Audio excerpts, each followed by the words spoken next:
In the hollow where the shadows fall, we gather round, we hear the call. Liquid fire from the mountain's hand burns like truth, but it tastes like sand. Oh, it sure feels right at the end of the day. Drink it up, let the story stay. The creek laughs low, the fire cracks loud. We lose ourselves in a moonlit crowd.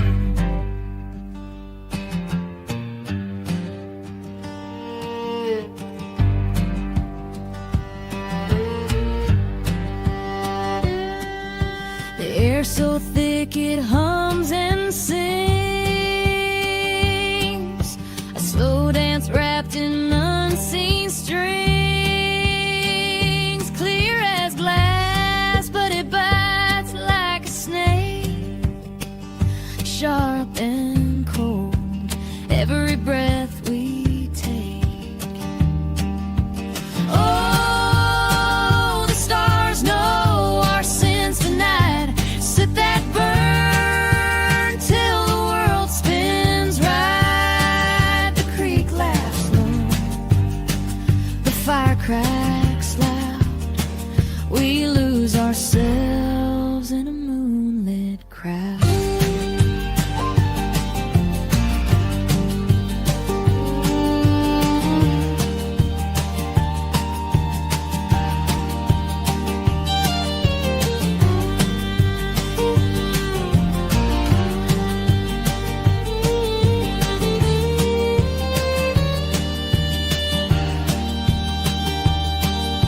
The mountain whispers secrets deep,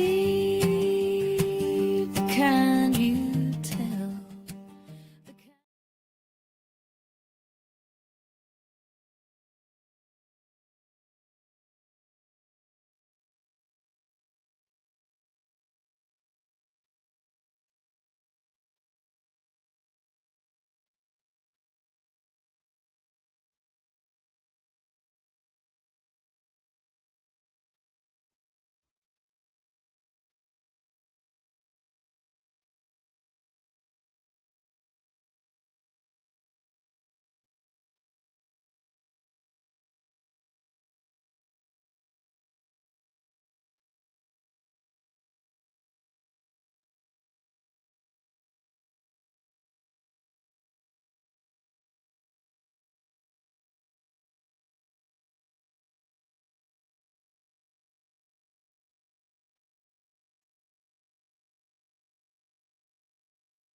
Is that better?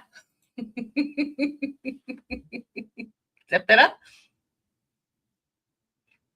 Hello?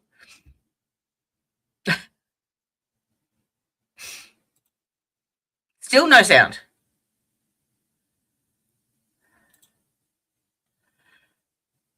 Ah, thank fuck. My apologies. My apologies. Sorry, I will start again then. Good morning, all, and welcome to. I've had practice at this without anyone hearing. Martha Mitchell effect. How's that? Good morning. Check my last post. So, post where, Dale? Is that like on your YouTube channel, or what's the? where would I check it, my sweet? Thank you, sweetheart. Welcome to 60. Thank you for joining us. The girls will be here shortly. Well, it might just be Ty, actually, because Brandy's still unwell. She's just, poor bugger. Yeah. Hello, Christine, how you going, sweetheart? Welcome, welcome. Thank you for joining us. So, you may have known we've been, as you know, we've been busy working with Devil's Advocate, doing some interviews, and the videos are actually up on his site. I don't actually think I put them in the. I'll have to link them, put them back in the description box. But we're going to do the fourth. There was actually 4 defendants initially in the Sabrina Atkins case at Benfield. So they were Sabrina, obviously, and then Jennifer Hill, who amazingly just happened to up and die just before the trial. That was convenient. There was also Alexis Bentley, which was Ty's best friend. She also didn't make it to the trial. And there was a 4th one as well, who we've kept redacted because she doesn't want her name known, which is fine. It's absolutely perfectly fine.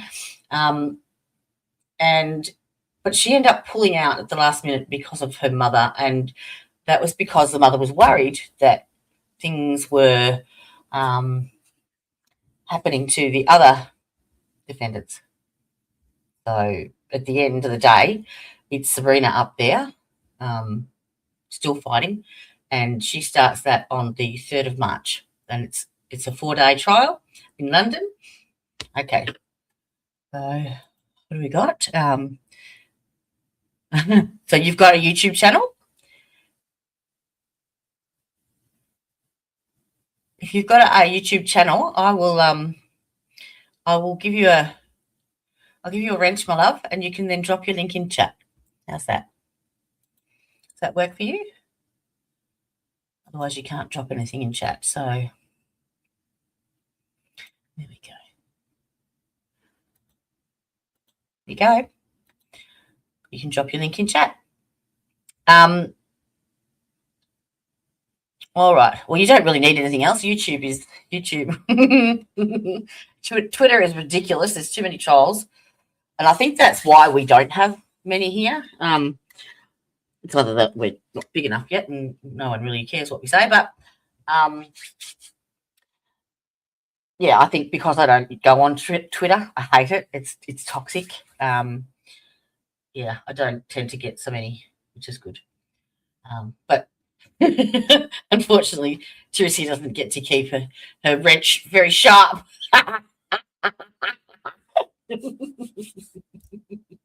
Never mind. So yes, we are going to be doing. Oh, it's tired. We're going to be listening to the audio of the 4th defendant. Thank you very much. Thank you very much. Let me have a look. See, what have we got here?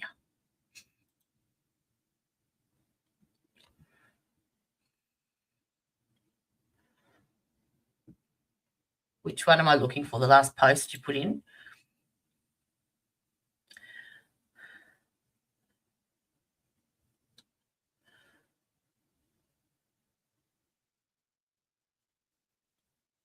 No.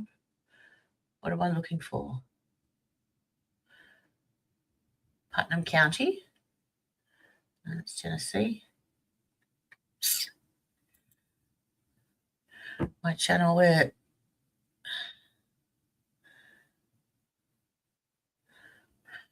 Diamond in the Sticks.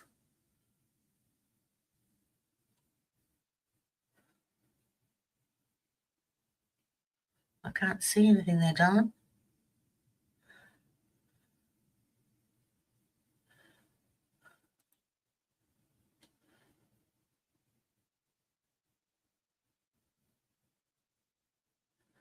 Denied.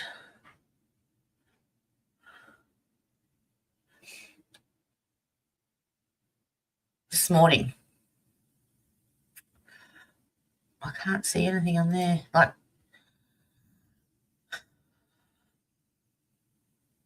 oh, 2 hours ago, On today's episode, Vince welcomes back John Griggs. Is that it?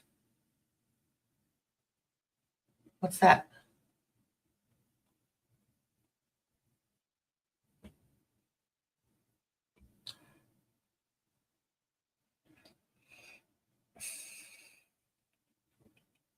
What is it?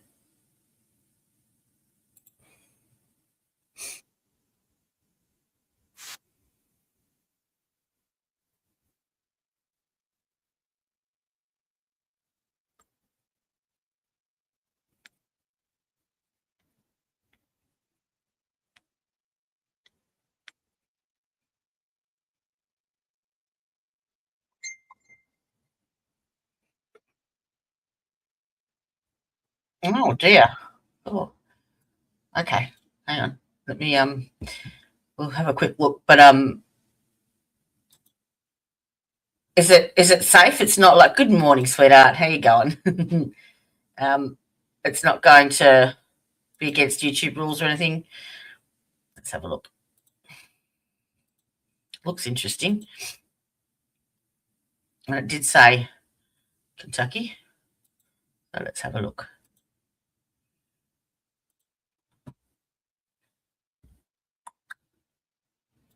Let me know if you can hear.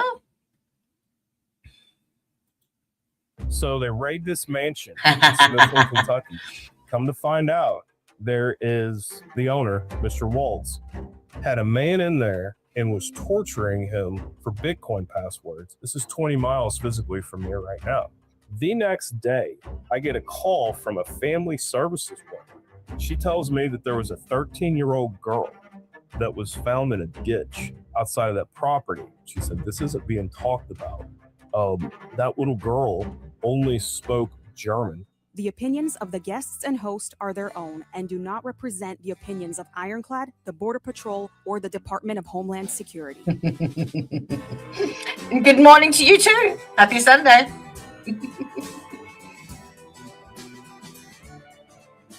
Welcome to Borderland Narcosis and Ironclad Original. Oh, you were referring him to help for Taya and Brandy, are you? Cool, that'd be awesome. By First Form Supplements. Should be here in a second. Pick up your First Form Supplements at firstform.com/borderland. My next guest is John Griggs.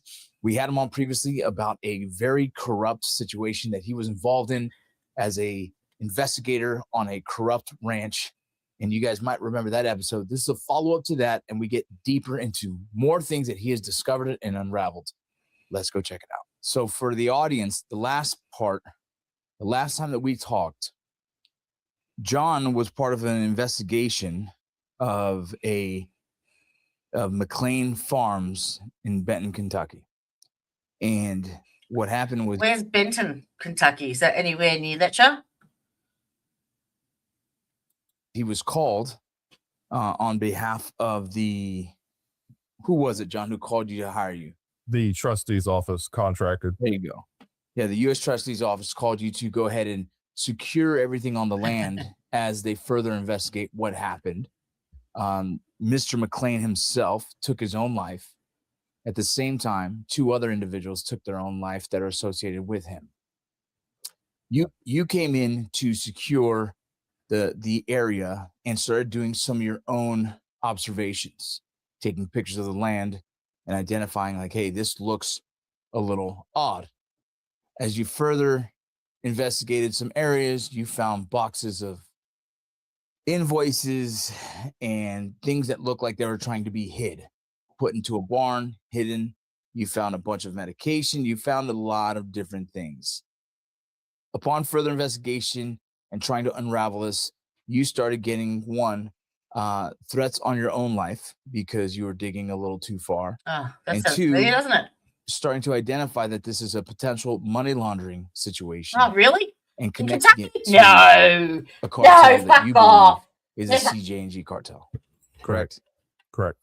And so when you first hit me up, I was like, I'm confused. And since we've talked, I've been able to talk to a lot of other individuals in the cattle space who have been able to better also explain to me how many levels of potential corruption happens in this case. And so I would love Hello, to Miss catch up Lizzie. on where we're at now in this investigation and what are some things that you've probably identified and maybe things, that are new in the case. Sure thing. Sure. Yeah. And it's awesome to be back. The audience last time was great. We had some people reach out, offer their own assistance, and that was really cool. So I'm very thankful to be here and be back and be with you today. Just Absolutely. really excited. So the first update, let's just get the numbers out of the way. Last time when we sat down, we were around $2 billion. That's where we sat at. Now with the adversary proceeding in northern Texas, we're sitting at $4.5 billion. So we have doubled, and we knew that was going to happen. We always set this around 6 billion based upon grabbing all of the payment sheets, doing an average of, we picked 50 up, took 25, added them up, counted how many sheets, and came up with a median, and that was around 6 billion. So now we're seeing in court documents, these are available through the federal court system. With intra-bank transfers, we're looking at 10 billion, up to $10 billion. Since we last interviewed and talked, we have gotten the payment sheets on 2,000 payments. So every single penny for that $4.5 billion, we have accounted for, and we have who it went to. We have how many transactions there were.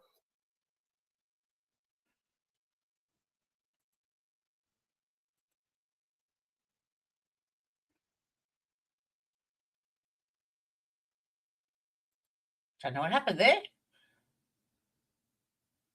Can you all still hear me? We dropped our background and everything. What's going on?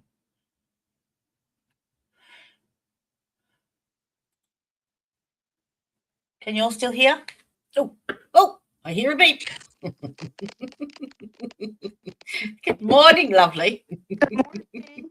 We're turning the camera off because I'm not putting my teeth in. It took me too long to find them. By the time I get them cleaned up and put the glue in them and all that, it's going to take me a whole nother 30 minutes. So I called Brandy and said, I don't know where my teeth are.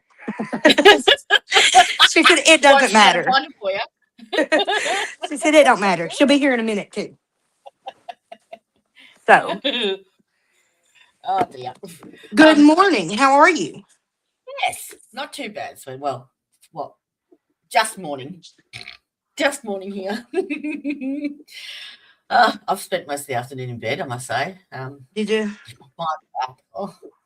I slept like a rock last night. I went to bed early and I only woke up to pee like twice, which is amazing. I didn't even wake up. So after I got off with you, I slept until like 11:45 when we were supposed to be online. Knackered. Sorry, go on. I was surprised that I woke up on my own this morning without a clock or anything. I hadn't even moved. I woke up with a vape stuck to my neck. And 2 cats on me. Now, one of the so I'm tipping, is it where is she? Can't see her. Who? There's a lady in chat. I think it's a lady. Martha Mitchell Effect has her own YouTube channel, and she's recommended this. She sent me the link to this guy on YouTube who is a contractor for the feds, and he's running for commissioner soon, and he runs a whistleblower site, and she was recommending him to you. So we were having a look at what he's saying. I don't really know what he's being interviewed by, this guy from Borderland. I'm not sure who he is, but yeah, I was just filling in some time to see what it's about. Human trafficking and criminal empires and all that sort of stuff. So cool. Okay. Yeah, might be interesting to have a squizzy. Have you heard from Brandy? Is she okay? Yeah, I called her just a few minutes ago to tell her I didn't know where my teeth were. She's awake. She's getting herself together. She'll be here in a minute. Awesome. So I'm tipping you're from a little bit. That's okay. Oh, good. We do it. It happens. Shit happens. It's life. So you're in Kentucky, Martha I'm going to fuck this name up every time. Martha Mitchell Effect. Teresa, you never get a good sleep, do you, sweetheart? Mhm. It's going around, I think. All right, let me see if this works again. It's kicked us off before. Don't know why. Good, bad pause though. Sorry. Oh, you got this guy pulled up. This Borderland. This was a great episode. Oh, you know him. Yeah, I watched it the other day on Smokeahonis's Oh, okay, feed. cool. Well, there we go. And Cheers. That was a good yeah, reference there. like it's definitely a start. Yeah. Yeah, He gives a bit of an insight on the investigation, does he? yeah. Sweet. Bigger picture of it with the bigger players. Yeah. Yeah. And is he Have in you watched it Kentucky? yet? No, Have no, you I seen just it turned yet? it on. Just No. turned it on. Yeah, well, I've got- we definitely got to watch it. It's good All right. stuff. All right, let's do it. All right. It's shocking. Some of the people we've had to sift through. Can you hear it 'Cause a lot of okay? these, we don't Yes. know who is who. We recognize around 130 of these people. So we just took names, did cursory searches, dialed them in more, and through that 4.5 billion, 2,000 individuals were paid, and there are people that we hadn't even seen before that got money, and alarming amounts. One gentleman locally got $232 million, Locally, like you're saying, close to you. 15 miles away. And this gentleman, you don't have to say his name. It's up to you, however you want to go Welcome, with this. But Crystal. what do they do for a living? Portable sheds. You don't have to say that either. Yeah. Portable sheds. Portable sheds. I'm Yeah, sorry. it seems to be. I just have to say, the guy in the black, absolute fucking hottie. Just put that out there, okay? Okay. I'm more than happy to watch this. Extremely lucrative. Very much so.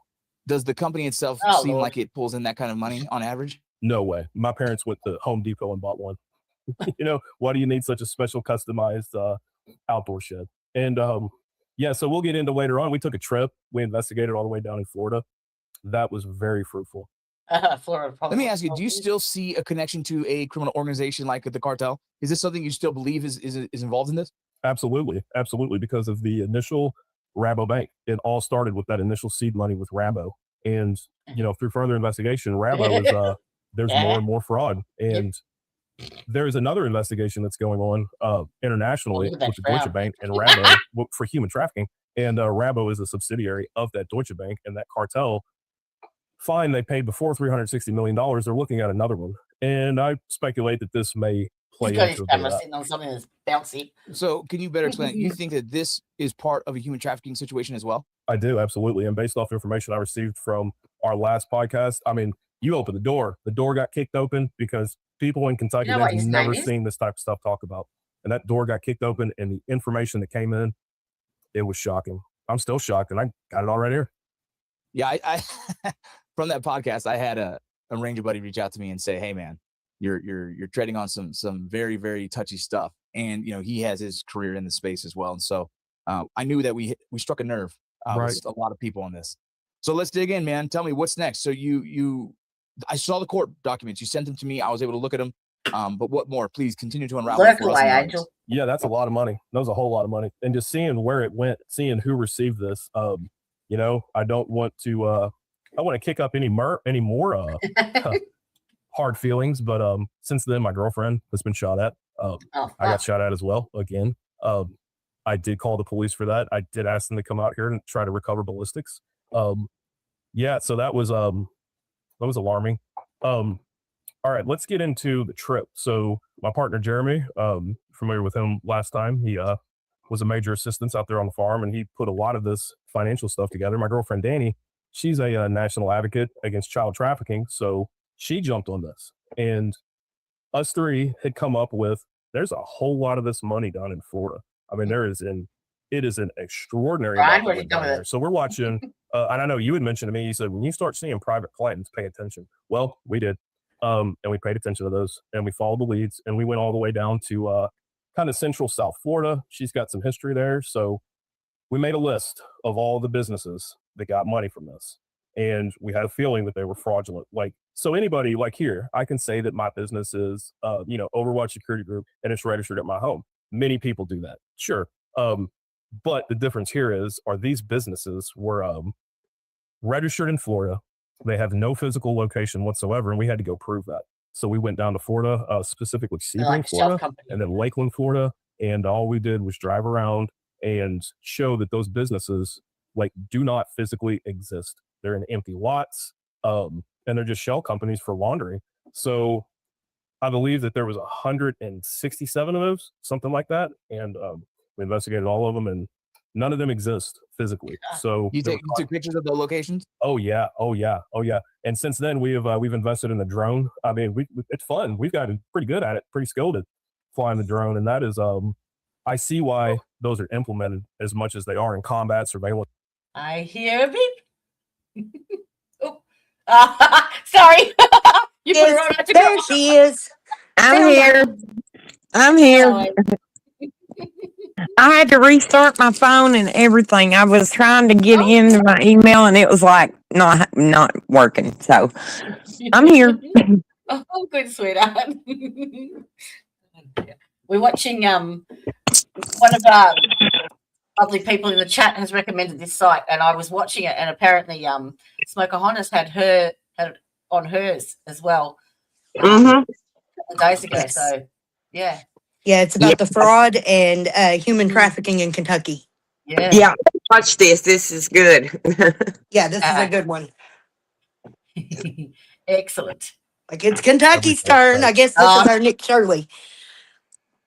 Who's that? It's Nick not Shirley, he's the one that busted out all the fraud and stuff with the daycares in Minnesota, and now he's in California busting their fraud. So, yeah, this is our fraudster here, I'm assuming. Or the guy that's exposing it. right. Cool. Yeah. We've got a lot of newbies in the chat, darling. So welcome. Thank you very much for joining us. Welcome, everybody. Yeah. Hello. I'll put Brandy and Ty's link on stage. I'll just put this on first. Hang on. Man, when that thing's there and it's gone, it's already got what it needs. And that's photos and everything. You don't even know it's there until you hear it. Let me ask you a question here. The names that you have popped up that you found in this investigation that are receiving money, that received part of this $4 billion that's been identified. Have you been able to identify these people personally? Have you been able to track some of their companies? And if so, is there anything that's alarming in that group of individuals that stands out to you? Yes, there is. Good question. We've identified pretty much all of that.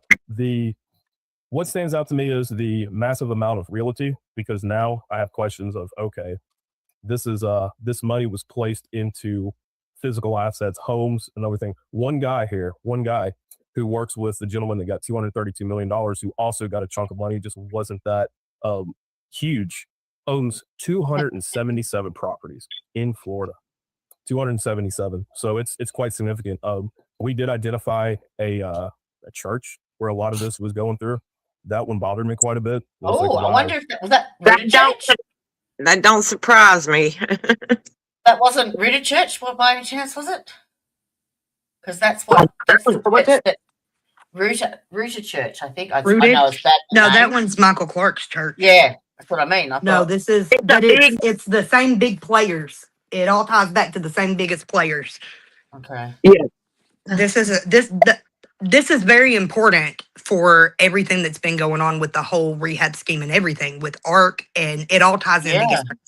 Yeah, did you tell her about the connection yet, or was you waiting? I haven't said anything yet. I don't think. Oh dear. Okay, let's just wait till we watch it a little bit, I guess. Okay. Yeah. So that plays into the thought process that Kevin isn't the kingpin. No. No, Kevin's not the leader. He just stepped into the position. Never was. Never was. Okay, well, that makes sense. Yeah. He was appointed to that position. He was appointed. Yeah, he ran unopposed the whole time. To do these things. Yeah. Okay. Well, he was appointed, but then it all went to his head, and things went sideways, which I think they knew they was going to do that anyway, but well, we did consider everything else. Because he started acting out, or I'll just say acting out like that, but he started doing that before he became a judge. He started when he was a lawyer. When he was a divorce lawyer. Yes. When he was Commonwealth attorney. assistant Commonwealth attorney. Yeah. He started at that time taking advantage of his power or his position. Do you know what? Wouldn't surprise me if they're using the churches and stuff to launder the money. They are. Yep. They absolutely are. That's not even a question. Yeah. Not even a question. That's one of my main problems with the churches and stuff. Like, that's one of my biggest problems with the church is that they're so involved in this shit and people just don't see it. They just don't know. Yeah. Right. Yeah. But it's got a lot to do. I mean, it's probably not a coincidence that all of them attended the same church. Right. But Uh-huh. Far out. So what's burial fraud? Someone, because Brandy's going through, like, what is it? Property fraud and burial, the whole thing. I mean, now. There's a lot of us that's been through that here.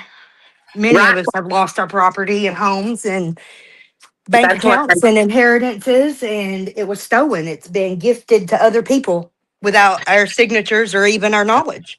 right. It's like our families left us My stuff. dad left me stuff, and it was all handed out to other people. Yeah, the It was county given to decided somebody else. you ain't worthy, I guess, of it. So, They locked you know. me up and then gifted my properties, my homes, my land. A lot of people can, end up in jail. Their property taxes get behind. I mean, there's a lot of ways they can make money off of somebody sitting in jail that can't. Yeah. That can't. There's nothing you can do. Like That- Ty's situation, there was nothing. Nothing I could do. It was done before she even knew about it. And whenever I got out of jail and tried to go home, my brother locked me out and called the cops and had me arrested in my own driveway. Yeah. And anybody that knows Ty and Ty's, especially her dad, there's no way, my daddy would have left me with nothing like this. nothing. I And mean, now they nothing. say that there was never a will. Yet on his deathbed, he told me there was a will. He told me it was taken care of and that I would never have to worry about anything, that I would always have a home and that my girls would always have a home. Yeah. That was my And- daddy's deathbed words to me. And then whenever I got out of jail, I was locked out, got the cops called on me, and then it was all gifted to my brother. He took every Yeah. bit of it.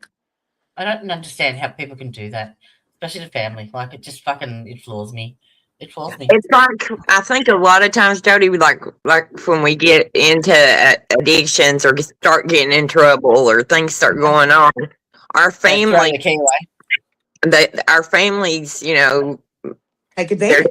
they're told the absolute worst about us, honestly. And, it's hard for them to say, well, okay, if I leave her this amount of money, I'm probably going to end up killing her. You know what I mean? You know what my sister and them told people whenever they did it with my mom's house, when they took my mom's house, they told them it was because I didn't have a job and I couldn't pay the mortgage. It was a Holmes house. The mortgage was $180 a month and I had 2 jobs. Plus I was an escort. Yeah. It was just a bunch of made up bullshit so that they could profit off of it, so that they could remove it from me and take my control away. Yeah. And they do that a lot, to people that, Ty's In a smart. vulnerable situation, like whenever your parents die, like that's the time you want to fucking swoop in and fucking ruin my life, take my child away, steal my home, put And me they in did. jail, send me off to rehab. Yeah, that's what they did. My sister did it when my mom died, and then when my dad died, my brother did it, and he took that property and stuff too. So, yeah, It's kind of a little, It's happening everywhere. Like, yeah. Like, you know what we need to do? We need to have a stream where people can come up and say and have a chat and tell their story. Yeah. Bethany. We've got an episode with Bethany where she tells her story. So it happened very similar to her over in Pike County whenever she lost her dad, her stepmom, and then like did her like that. They stole all of her property and everything. I think it was actually her mother. Or her mom. Yeah, I think it was stepmom and her mom got involved, I think, later on. Probably with Yeah. everything. Yeah. But you know, they try to prove us. I mean, honestly, Like we I weren't felt like, worthy to have that home. Like I well, wasn't able to fucking pay the. Yes, I there you was. Yes, I I was. I felt like they almost in a way thought, well, she's incompetent. She's had issues. She's got problems. They're going to look at her differently than they're going to look at me, which they do, you know. So they get by with a whole lot before they get their, you know, before they get caught. They've already got most of what they need done before we can step in. Okay. And if, you know, like in my situation, if it hadn't been for my biological father, I'm gonna have to probably explain that whole situation. But if it hadn't been for him being on top of things and saying, hey, this ain't looking right, you know, something ain't right, I would have Yeah, y'all never. caught this in the nick of time. Yeah, I feel because like you caught it. if he would have passed, I mean, everything would have been gone. And, you know, we had already talked and discussed some things, you know, was going to help benefit Lexi's place. I mean, we had plans, you know, so to somebody to come in, swoop in and just, you know, Steal it. Just steal it. steal it. Yeah. And not what- only that, but all those, there was so much more involved with that and what his future plans were. It's fucking terrifying. Oh yeah. I This mean, I'm person scared. took out multiple life insurance policies and then tried to start isolating her from her family. We found 6 so far. 6 life insurance policies.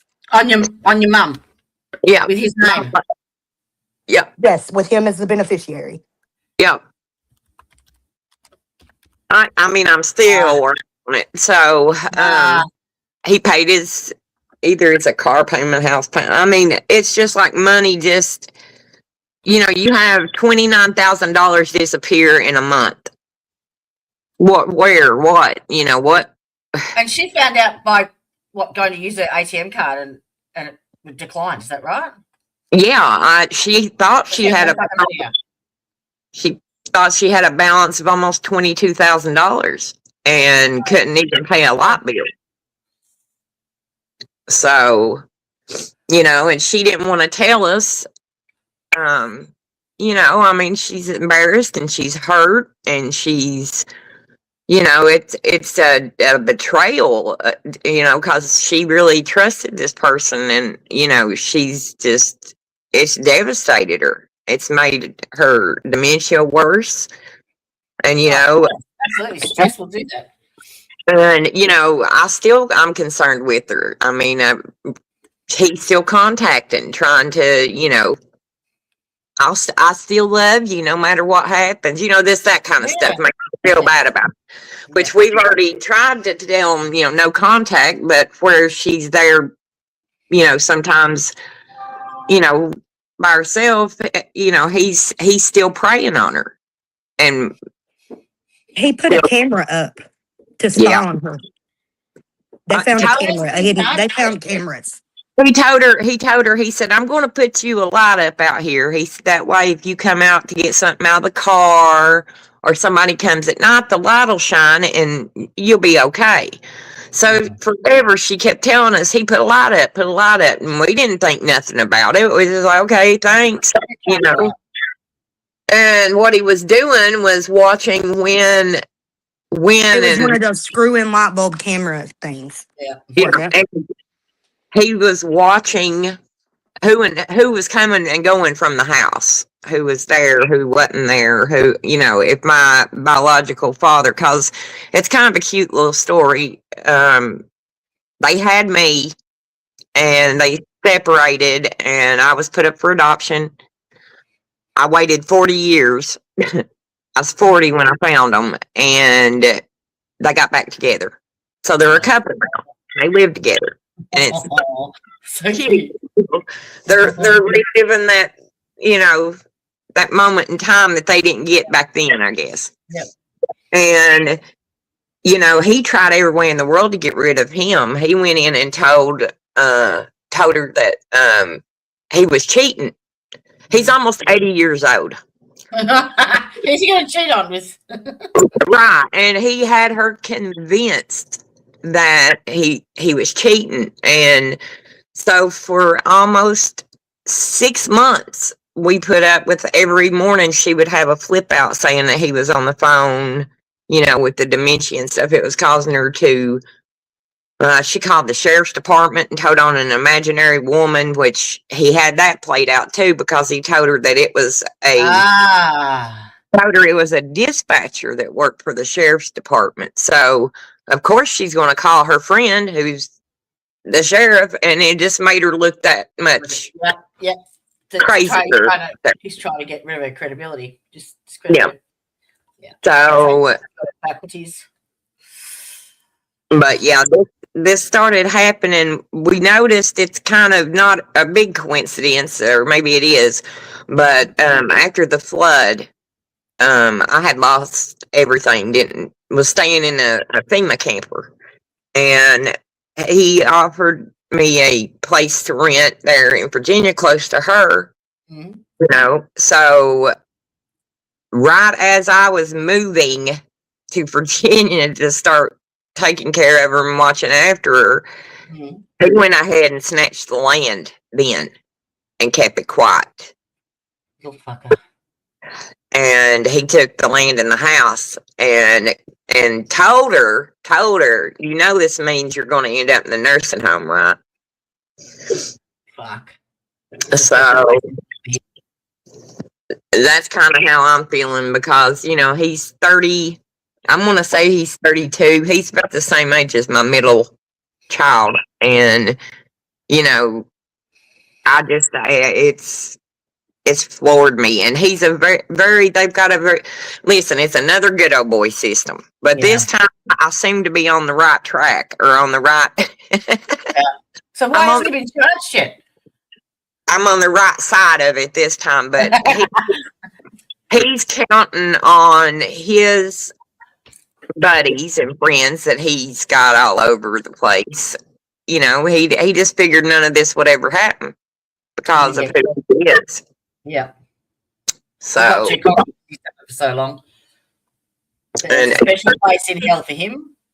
Pretty soon it will be a naming and just we're just gonna have time. Name and shame. He works for a nursing home. Yeah. And for jails. So can you imagine how many victims he actually has if he's been this confident and this good at getting away with it with Brandy's mom? Can you imagine how many people he's done it to and got away with? Well, he volunteers in the NAMBO, doesn't he? He worked as an EMT. He's worked as a nursing home and administration. So he was trained how to do all these deeds. And that's the perfect hunting ground. Hello. So and he's I think selling real estate now, which but so he's one of those. He's an opportunist, and he was a jail guard. So the most vulnerable people that you could be around is where he picks to work. Conveniently, he worked at a funeral home for a little while. I mean, it's just he's put himself in the perfect position. Yeah, I told him. I said, if you all really wanted to probably check on some more things, I said I would audit the nursing homes he's worked at, because if he can do that, my mother, with her in the way that he's supposed home and family around. What's he going to do with someone at a nursing home that don't have family? Yep. Or nobody. It's the perfect hunting ground. Yeah. Yep. That's silly. Not silly at all. Plus, he bought a house about the time too. Everything went missing, so that don't help. Or it does us, but not him. But so he's pulled some good. Well, we thought that they went and I guess talked to him here not long ago, and we thought, well, surely to goodness he wouldn't be crazy enough to do anything else. No, we was dead wrong. She got her newest statement, and yeah, he had just wrote out checks for himself at Christmas Check time. after check. check it. $500, $300. He at 300. He had a payment come out, and we don't know if it's a house payment or a car payment, but it come out to a credit union for like 300 and some odd dollars. No, Wasn't it's there one for like $1,200 and something? he wrote one for For a 12,000. mortgage payment or something? Let's see. I'm trying to remember. He wrote a 500, 1,000, a $734 check, and then the payment that come through was like for something, and then all those insurance policies that he's got, he was smart enough to have it attached to her bank account, so she's been paying $500 a month in insurance premiums on life insurance policies she had no idea she even had. So you've got, money just pouring out of this account that she's worked her whole life to put in. That's your And so- security. Yeah. And, when I had to go down there last, it was so sad because she was just crying, saying, I don't have a home anymore. And I thought, if it takes me to my last breath, Nice. that property will be back before I go anywhere, So have the state, they've taken over on your behalf, haven't they? Is that Yeah. right? So Oh, does that mean that you don't have any costs involved, or? and it Still was have- right. Oh, that's good. Because my biological father was smart enough. He's wonderful, but he's really smart, and he's been kind of quietly picking up evidence, gathering it, I guess. But he's been put through the ringer, because with everything. So instead of going to the county or to the police or to whatever, because he figured he had connections, and he does, he went straight to Richmond Yeah. to the Capitol and turned it in as elder abuse. Smart. Which, got the state involved, which they kind The of state's picking it up, ain't they? Oh yeah, but they've pretty much already, Yeah, he's done busted. He's busted. bigger than he even Big knows, time. Bigger than he even realizes. because he's still out running around, with her, Yeah. just pulling he's in charge still, but he let's put it this way, the camera got knocked down. I don't know, might have been loose or something, but I guess the tenaciousness I got come from him, but it come down, and anyway, he had reported there was destruction to his property. Oh, really? Told on himself. This slick, it's in my name. Got mad because his camera got tore up and tried to say that they were destructing his property, even though he put the hidden camera on their property. Yep. That's how ballsy this boy is. And I call him a boy because he is. He ain't a man. Ain't a man eating.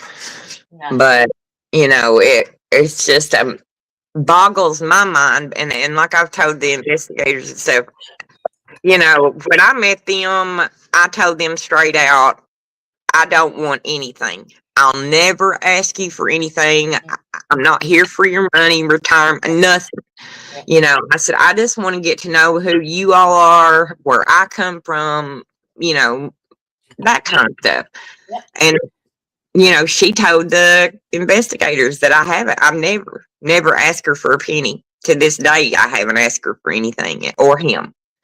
And, they always tell me if I need it, but that to me, that crosses that line of, I want to prove to you I'm here out of love, not what you can benefit me, and so that's been my main thing with it. So it's been rough, with him just coming in and, taken everything that, you know, she has made very clear to everybody was mine. I'm her only child. I'm the only child. You know, she never got married.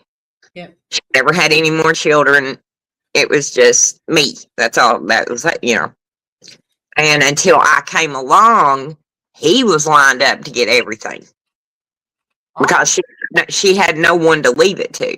Yep. And so when I came into the picture, I just kicked him right out to the side, and he was making sure that, you know, there wasn't going to be anything, you know, left there for me, which I wouldn't care if there wasn't nothing. And that's what I've told him about this land. If at all possible, instead of putting it in my name, I want it back in hers. That way she can hold that piece of paper in her hand, and I don't have to watch her cry saying I don't have a home anymore. You know, that has stuck with me so hard because, you know, I've been homeless. Yeah. You know, she's never had it tough like I have, and I don't want her to. Yep. But, you know, I know that feeling of, you know, of not, you know, having a roof or a place to be, or, you know, so it's been hard to watch her go through it. Especially at that age. Well, and two, it's like every day we have to, you know, explain it all over again, which I don't care. I got patience for that, but she's having to relive this trauma every day until I can get it fixed, is the way I look at it. Okay. I said, you know, it's, you know, she had forgot the night I spent the night that I was there. She came out and it kind of shocked her. She's like, hey, when did you get here? And I thought, I was here all day yesterday. You can tell she's my mama, though, I swear. It's a cruel disease. It is. And, you know, it's a crazy, there's so many coincidences with my adoption and stuff. I mean, you know, I'll tell it one day, but like both of my moms are named Linda. They both born the same year. I mean, there's so many similarities between them. So I have to, you know, my mom is my mom, you know, the one who raised me, mom. And then she's Virginia mom. So, you know, I have to separate them because I even told the investigator, I said, they're both named Linda. Because he would ask a question and I'd be like, well, you know, this mom or that mom. And he just, can we use their names so it don't get confusing? And I said, no, it worse. And just don't make it worse. So we, you know, had to come up with a way to figure things out. But so, you know, I've got my mom and dad here that you know, we all know, you know, dealing with that. And then now I've got this. So it's just kind of like, it's been hold on for a long time. But I think what got me was he underestimated me. He took and I guess knew the old gossip. I mean, I'm sure she's told him everything about me. Huh. And I figured he thought he could use that against me too, but not this time. So didn't work out for him. So I kind of can't wait as it unfolds, because right now it's like he's actually kind of taunting her. He came while George wasn't there. He came by and stood out in the yard and told her, said, you know, I'd never put you out of my home, right? And that stuck in her head so bad. That's the one thing she tells everybody, is that he came there and told her that. And he don't realize that these things are so traumatic for her. She's not forgetting it, you know. So she's remembering these things to tell them. And we kind of set up a system for her to jot a note down. You know, if you think of something and you can't, you know, just write it down. and we'll figure it out, you know. So I've got to try to figure out, you know, with that, how to go about dealing with everything with that too, because legally, I didn't think there was any. I just thought I was her kid, and that's just how it went. But I found out, you know, where I am adopted, it severed. Oh, Like I automatically am not the next in line because of just birthright. Where I'm adopted, it's like she never had me, basically. So, but you know that she made it clear to him that, you know, I was her only child and that everything she wanted to go, you know, to me. So this guy doesn't know he's been investigated yet, does he? I think he knows enough that he went and ran and got an attorney real fast. And it was also the attorney that helped swindle her. That, and part to that is she's known and he's known. My mom and him have known each other for at least 30 plus years, the attorney, right? And I told the investigator, I said, you know, just me, you know, I can tell daily a difference in her. So somebody that hasn't seen her, say, less in 10 years, maybe, you would think he would know the difference, that she's not firing on all cylinders right now. But he's allowed it to continue. You know, He hasn't allowed it. He's enabled it and helped him. Yeah, he done Be clear about it. He's just as guilty. Yep. Just as guilty for helping him do this. Because he knew the shape she was in. You know, when because he would go pick her up and Yeah, bring so her. probably even worse, even more guilty. I think so. He's a lawyer. I mean, you know, he knew she was not in her right mind or right frame of mind. And he took advantage of her on purpose. Helped this man to fucking take advantage of her. He's just as guilty. He's just as responsible as the other one, as the one that did it. Yep. I mean, the one that did it even had the nerve to call more the so. department and tell Since them. he does have the education and stuff. Well, you know what? He needs a lawyer to be able to sign all of his documents, so he's probably in on it. That's what I told him. Because where the lawyer knows her, there's no way she could have come in his office and sat down and had a conversation, and that attorney, if he knows her at all, will know that she's not herself, you know. And when she gets to talking about it, she gets real antsy and nervous like I do, and she just, you know, her thoughts just go everywhere. So, you know, I don't know how he couldn't tell something wasn't wrong. I'll put it that way. And Kyle's right. He's probably more, you know, he's probably neck deep in it too. But I brought it up to him, but whether or not he'll be included in it, I doubt it. But because right now that's who he's hired as his attorney to defend him in all this. And if he's not guilty, that's what I kept. Because when I first found out, I told her, I said, you know, I told her flat out, which I know he's seen it because he's in her Facebook. He has all of her passwords. So I told her. He set up the email address, so he's got everything. He's got everything. Email address. Yep. Got everything. So I told him, I said, if he set her email address up and everything, he's probably got her phone mirrored. Oh, well, he does. He did get all of the notifications. Even if she tried to change her her password, you have to go back into your email to verify it. So yeah, and I didn't know that. Down. I didn't know that, and I changed it this last time, and I told the attorney about it, and he said, no, he's got it attached to an email. Yep. He said so. He's got access to all of her. Yep. You have to cancel that email and change all the passwords to all of her social medias and shit. And well, now, if you go back and look, I don't know why but around the time the property got took, all of a sudden her email, she couldn't get into her Facebook account. So she had to drop her old Facebook account with pictures and everything to this one that don't even have pictures on it and stuff.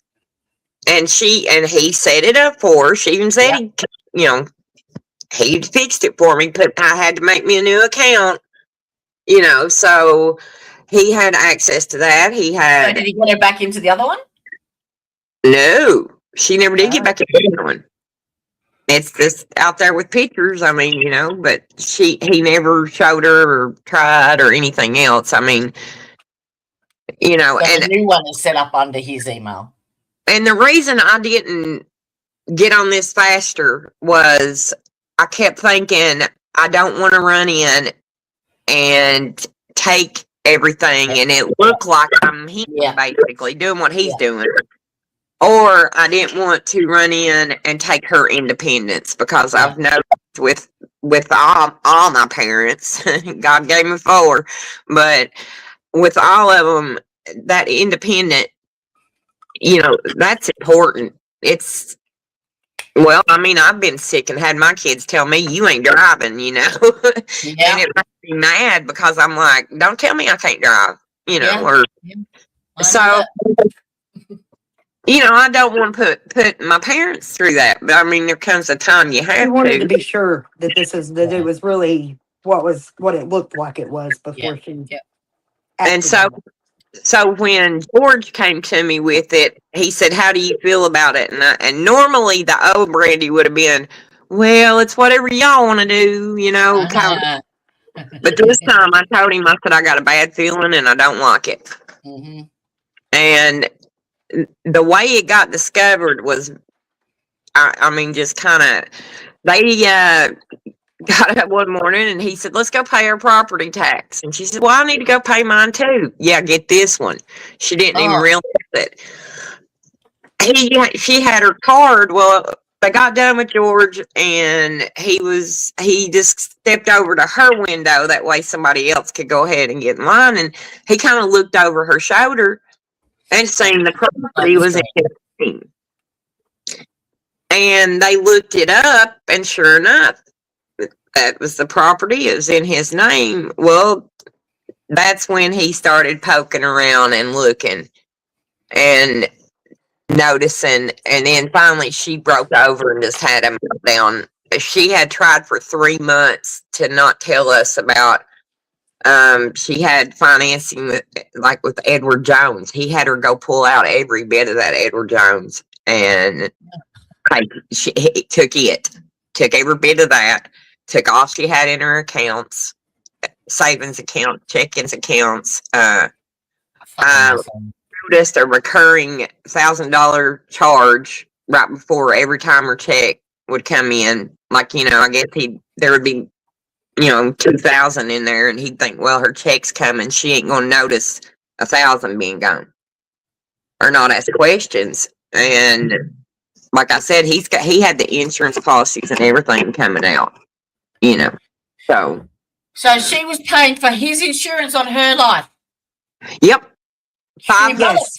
Yes. We have found 6 policies so far. We found 6 policies that he's got coming out. All of them together was like $497 a month. Jesus Christ. The ones that I was on as beneficiary got cashed out. So we cashed them out and then got these. Fucking hell. So it's been, a scale. If we hadn't have, like I said, if George hadn't have noticed it or hadn't have looked that day or, we just thought, she was just, the dementia was doing and what it was doing and everything. So it just kind of, it's been a rough one because I just, in my mind, I can't see doing that to anybody. No. And I can't understand how you could wrap your head around And that's another thing. He's a big old church person. Of course he is. His They all page, hide behind that shit.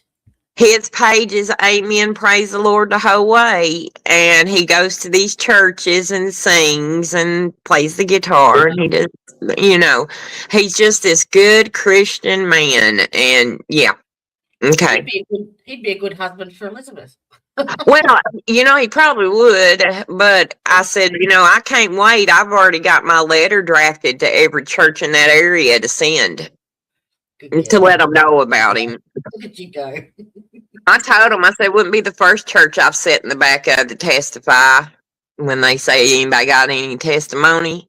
You see me, you better be worried.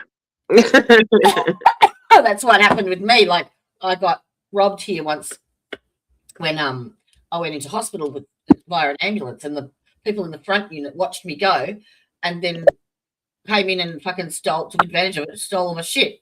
But I didn't realize I had a Ring camera and I was watching them come in and out with all my shit. So they got caught, obviously, but like the gall.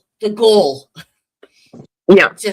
I didn't think about it. It's the same kind of light and camera that you have, Ty. And it was right there on the side of the house. So I was thinking, in my head, she just kept saying it's a light, but I kept thinking that it don't look like a light, it would move. And I should have known. It moved, so he had the way he had it positioned, he could see the driveway, the park, where she parks cars there at the house, and you could see right at the door. Well, wouldn't one of those have to be like controlled manually? It makes me worried that that there might be cameras inside the house. Yeah, that's what, because probably need to download an app or something. Get George to download an app and scan the house and look. You said that, Ty, because we have noticed he knows things before he should know it. You know what I mean? Like conversations that we've had that I know I ain't said nothing. On social media. At her home. Well, he's got listening devices in there for sure. That's what I think, because she kept look at saying. That comment, Brandy. I can't see. Has he got her on Prozac? Well, there's the next problem. He picked the doctor. She went to. He told her he was picking up her medicine. So we've been, we hadn't got on to all this yet. So in December, she was so out of it. We were like really concerned. Like when was this? Around December. When a doctor changed? Well, no, the medication changed in August when he started stealing the money. But he had, let's just say he had brought her medicine or picked it up. So in December, she quit taking it and she's clearing back up. So we don't know what she was taking. If he hadn't slipped something, there's just that unknown factor there that we don't know what medication it was, because she wouldn't go get it refilled and quit taking it. She said it made her feel crazy. And she's cleared up enough that she caught the charges on her bank statement herself. That's how much she had cleared up, and was able to drive herself to the bank. There's actually there's a notification setting in your bank account, like if you join online, and it will notify you every time there is a transaction. Well, that's the problem. See, he had went and took her to the bank, and she signed over. The way the bank statement, it reads her name, and it says upon death, payable, and then his name. Oh, you little fuck. Yep. I'm telling you, the nursing homes probably trained him perfectly how to get everything. He's a fucking pro. So he went and had a duplicate card made of her debit card, her Visa debit card off of her account. And he had one. So he was just charging away, having a good time.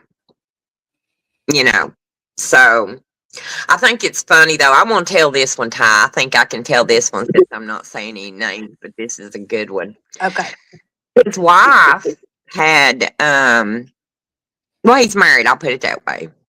And we thought it was funny. He had a statement or two sent to Mom's, and she didn't know the difference. She just opened it up and laid it down. She's like me. We're scatterbrained. We don't really, and got to looking on it, and he'd been going to massage parlors. Oh, Yeah, right around. I think it's November, somewhere in that area. So massage parlors. massage, yeah, mm-hmm. Huh? Yeah. So That's gonna end up in his wife's lap, surely. yeah, I said, she might need a copy of that. Yeah.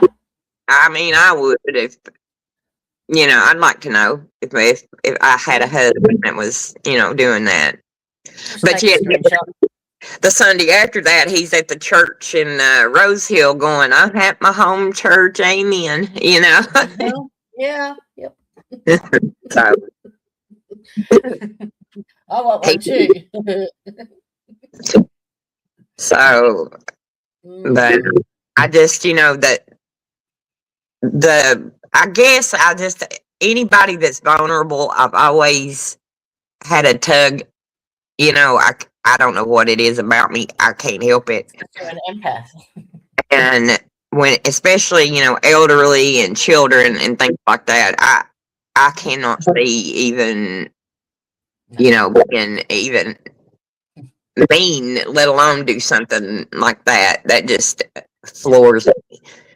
And and probably the very thing everybody thought I was doing when I met him is what he was doing this whole time. There is a special place in hell for him. Don't you worry about that.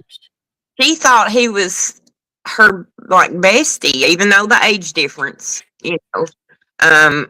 But she told me, she said, "I feel so stupid now." She said, because he would say, "Let's go to a concert," but he would buy somebody, like a girl, a ticket, and she would pay for the tickets. She would pay for they would take her car. She'd buy the gas. She'd pay for the hotel. He was having vacations and all these outings with her income. I have no words. I don't even. In her mind, she thought he was looking after, getting around his house. That's even more of a betrayal. Yeah, Yeah. it's even worse. Be a fucking friend. Yeah. Do you know where he lives? Huh? You know where he lives? Yeah, I got his TikTok account and stuff too. Oh, excellent. I'm ready. I'm about as soon as they tell me to go ahead. We got. I'm just waiting for them to say go feral. Can you fucking record that? I've got feral friends. But it was so funny. Let my feral bitch out because yeah. She told the police that day. I laughed so hard. At first, I kind of thought, "Oh God, what did you just say?" But she said she tried to warn him that she was one of them crazy Kentucky girls and not to push it. And I'm sitting there going, "Oh, hush, hush," because I scared him to death the second time I met him, because there was just something about him that was off, and I could tell. And we was sitting there, and she had a little bar out back, and people would come over and hang out, and drink and stuff. And I just told him, I said, I'm not one to mess with. So, be kind to my mother, just be nice. Well, when I got home from hospital after these bitches, the police had been and they've been charged, and all that, they were back at their house, their crack whores. And I thought, I don't care. I've got no energy. I've just got home from hospital. But every fucking thing they had in their carport, got fucking thrown to the arsehole. They got called everything under the sun at the top of my voice. And every day I would go out and water my garden. The stupid dickheads would leave their toilet window and their bathroom window open. And I'm like, well, accidentally flooded their house every single day. I'm like, I'm not sitting here like a victim and being scared to go outside. Fuck them. I'd have been shoving fish up in the walls or something. I mean, you just, yeah. I have the best one. It's raw prawns inside your curtain rod holder that you hang up because I can't fucking find them, and they stink. I said, but you know, all these situations and you know things going on has just showed me people are just evil. I'm sorry. I mean, not everybody, Yeah. But I have ran into some of the most The evil cannot hide itself anymore. No. We have reached the point in our shift of our consciousness. We have raised our consciousness to the level that it cannot abide here any longer. Evil, falsehoods, lies, abuses, they just can't survive with our consciousness at this level. And they will continue to expose themselves. They will. It's like they've been given a fucking truth serum or something. You just watch them flop like fish in their death throes.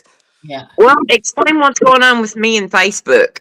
Because every time I talk, I get so wound up. Brandy accidentally, she thought she was joining a support group for CPS support, like people who are fighting CPS. Apparently, she's joined a group that is a group of trolls posing as a support group. Yeah, it said grandparents who can't visit their grandkids. It's just to make fun of people and hurt people and to be bullies. So it makes me think that everybody on there is probably involved somehow in covering their tracks. So I'm getting ready to go down that list and do background checks on every last fucking one of them. Mm-hmm. Well, Anybody that thinks it's funny for a family to be ripped apart, anybody that thinks it's funny to throw out accusations and things like that, the things that they have said to her is fucking evil. And I cannot wait to dig in on each and every single person and expose them for the fucking monster that they are. And I can't wait for this for the CPS reform either, because they're all getting fucking charges. Every goddamn last CPS worker is going to be charged with kidnapping and treason and fucking harming people. It's coming. It's coming. And I can't wait to see their fucking arrests, and they're floundering. Like, you can see it in those comments and the laughy faces, and they're just like trying everything they can to deflect from the harm that they've done. I mean, it had me so upset last night. I had wrote this. Me and Ty was going to do grandparent alienation one. It was what, Ty, back in this fall? So we've been working on this for a while. I had wrote this back in September, maybe somewhere around that area, and I thought I'm gonna post it because the reason I didn't was it was kind of more to the judges and I didn't want to. At this point, though, I mean, they're doing what they're doing, and I don't see it's going to change anything, me pissing them off. So I said, I'm posting it. And so I had asked Ty, I said, how do I share, like, with groups and stuff? And so she told me how to do it. And so I shared it with We're members of some really good groups. There are some really good support groups on there. But they're in them. And apparently this one, these same people are in all of those support groups. So that's worrisome with all these families who are fighting for their lives and fighting to get their children home. You've got these motherfuckers that's hiding in the fucking shadows. I deleted it to cause more harm. Are you happy for me to share the screenshots you sent or not? Yeah. Go ahead. Yeah. Fuck yeah. Yeah, Brandy, you don't get a say in this one. I'm sorry.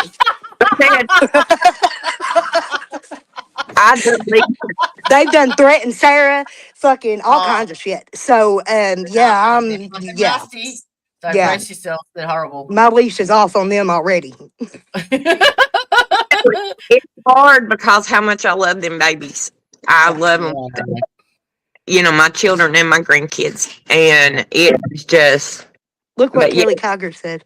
She said 10,000 kids are in foster care in the county I live in due to CPS corruption. Yep. Yeah. And Martha Mitchell said spying for the enemy. That's exactly what they're doing. They've created a whole fucking group for it. Let me try and make this a bit bigger. And So if you know, anybody has skills in background checks and digging in and You know finding what? out if these people are on Lee, sex offender registries and things like that, that's what give I them to want to Lee. do. We're Give them to digging Lee. into each and every one personally. but Huh? to accuse me of that, you know, that I was putting their picture up there for pedophiles. I mm. That's a good one for Lee. Give him to Lee. Put the names down when he comes out. Give him to Lee. Okay. All right. So I don't know where I'm supposed to start, but Just go through them. Good Lord. So they're referencing Sarah, correct? Well, what happened? I had the post itself. I deleted it. I took it off of my Facebook. I deleted it completely. I've Like, got you it on, you know. But basically, I was just saying, with my health and the way my health is, I don't have a lot of time to be wasting, you know, with court dates and this and that. Told how much I loved them and missed them, and how much our life sucks without them. And that's basically all I wrote. And then I put a picture of Sarah with the kids. That was it. Nothing, you know. And that's Nothing this. inappropriate or bad about any of it. I mean, it was a heartfelt post that Yep. should have brought sympathy and kindness. And it did on all the other ones, but it was called Grandparents That Can't See. What was it, Ty? It's in the screenshot. Yeah, it's like grandparents that can't see their kids or something like that. See their grandkids or something. They was telling me I'm toxic and just, but yeah, you've got all the messages. You can. Yeah, all right, I'll start reading them. So this Emma Sanford bitch says, good Lord, she had a mobile unlicensed pharmacy. Holy shitballs, how much of that was for mama? I wonder if she's also a therapist.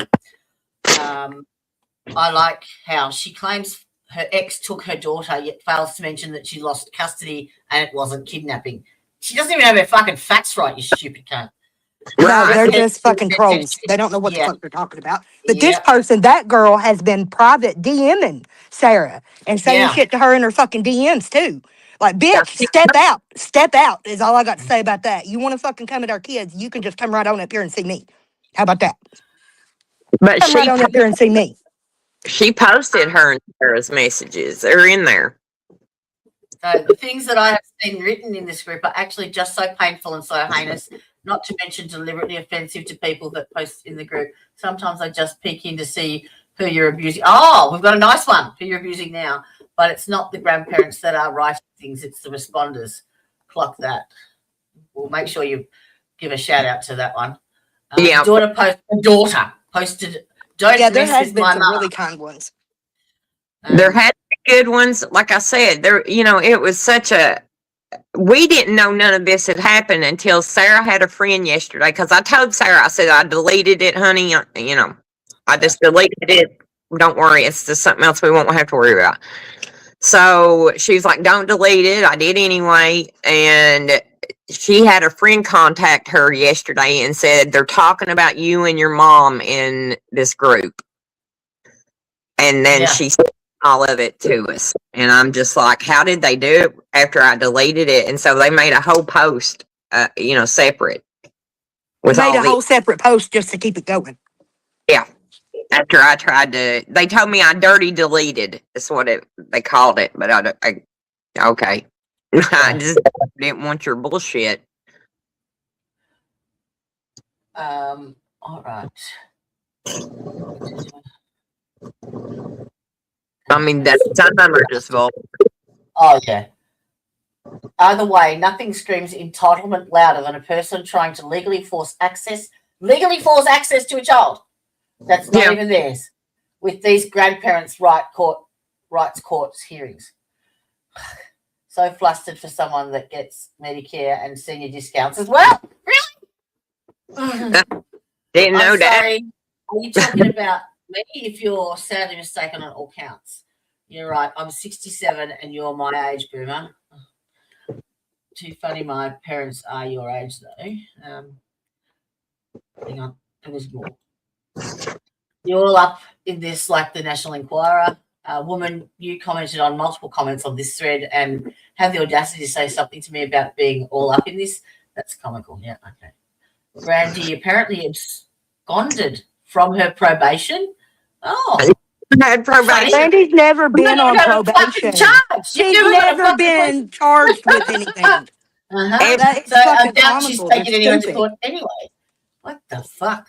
So this is retaliation at its finest. This is how they plant the seeds Yep. to spread the smear campaign. This is called a They're- smear campaign. They're This is probably it. plants An with- example. This is gang stalking. This is community gang stalking. You know what? Your names are In probably action. flagged, and they've been put in there to fucking just cause trouble. Yeah. Yeah. Yeah, that's their purpose, is to cause trouble and to sow Yep. seeds of fucking doubt and shit. I mean, Why? who's going to see it and write that big of a post or that long of a post on somebody you don't even know? You have no It's a clue. hate group. You know. That's cool. Like this chick says, being accused of using the kids as weapons when there's a clear and healthy boundary crossed has to be one of the most manipulative things done by the offender. Side note, reading all these comments about grandparents' rights and going to court for it makes me so happy my state has 0 grandparents' rights. Oh, you're a gun, aren't you? Will not even entertain them. Can't even set a court date for it. I learned through experience when my ex's mum tried after I told her the kids wouldn't be around her. Oh, Jesus Christ. You had stupid stuff like that. It's just a hate group. That's all it is. They're fucking stupid. They're not good children. And everyone deserves to be exposed for their fucking hateful bullshit. Their Technically, slander, their lies. They posted a fucking a picture of Sarah too. Like, yes. to get onto the Kentucky offenders. Yeah, yes. Yeah. I did like- some like profile digging, crossed it with the arrests thing, and got her full criminal history. That's an invasion of fucking privacy. Like, fuck me. They've got. That's what I'm saying. They dox her. I mean, technically. Oh, big time. Yeah, that's doxing. That's what that is. That's cyberbullying and harassment, motherfucker. That's a chargeable offence. Like, I would click onto their names, and generally that brings you up. And I with don't the know how three- they've got something on the Kentucky offenders registry. Anyway, she got arrested in Tennessee. So whoever they've got on there, that's not it. That can't even be her. It's not her. Whatever link they posted, that's not her. That's not even Sarah or Yeah. Brandy. Neither one of So us. they're just in there making shit up now. This one, I think. Yeah. That's her mugshot, they're calling it. Yep. She even posted her charges yesterday to say, you know, you don't even know what you're talking about. I love how she acts like the father of her kids just stole them or something. When we could all see an arrest record from her. And He her literally did. He really From his mother, who Yeah. called 911 and reported him that he kidnapped them. That he kidnapped her. She called 911 and said, "My son kidnapped my granddaughter." So You don't know shit. Well, looking at this, I can confidently assume you don't have custody because you and your shitty boyfriend are drug dealers, right? Fucking hell. so that's what I'm saying. I mean, it just gets worse. And these are the private messages. And you know, Sarah did cut loose on her, but that's Sarah, you know. She should. As she should. But I'm this is proud her of private her. phone. She's texting her private phone now. But she was telling Sarah, you know, is your mother and father, brother and sister, and just Kentucky white trash. And I thought, honey, okay. That's just Those are the laughy. That's what Sarah posted. She said, you know, these people are trolls or something. all right. Anyone super sleuth out there want to take those names down and report back? Yes, Let's- please. Yes, please. I will send a free gift from the apothecary or the jewelry store I'll to chuck anybody some that messages over. volunteers their time and effort Yeah. and skills into So- helping me expose these people. Yeah. I will send you something for free. I'll even drop in some merch as well. I'll make you a candle. Cause you know, it I mean, gets. this shit's not okay. They've got to fucking learn that it's not okay to do this to people. I They're mean, causing real world harm. They're causing real harm. Yeah. Yeah. You know, They you've don't got understand how much On they some are. shit they know nothing the fuck about. they just jumped on the bandwagon and decided, but some of they're just so, I mean, to act like I'm putting their picture up there for corn. Yeah, that one really He's kind of, actually screenshotting and posting Sarah's texting. yes, because Sarah got mad and defended me, and then herself, because this woman, Maybe if and you weren't a shit ass parent too, you wouldn't be in this place. yeah.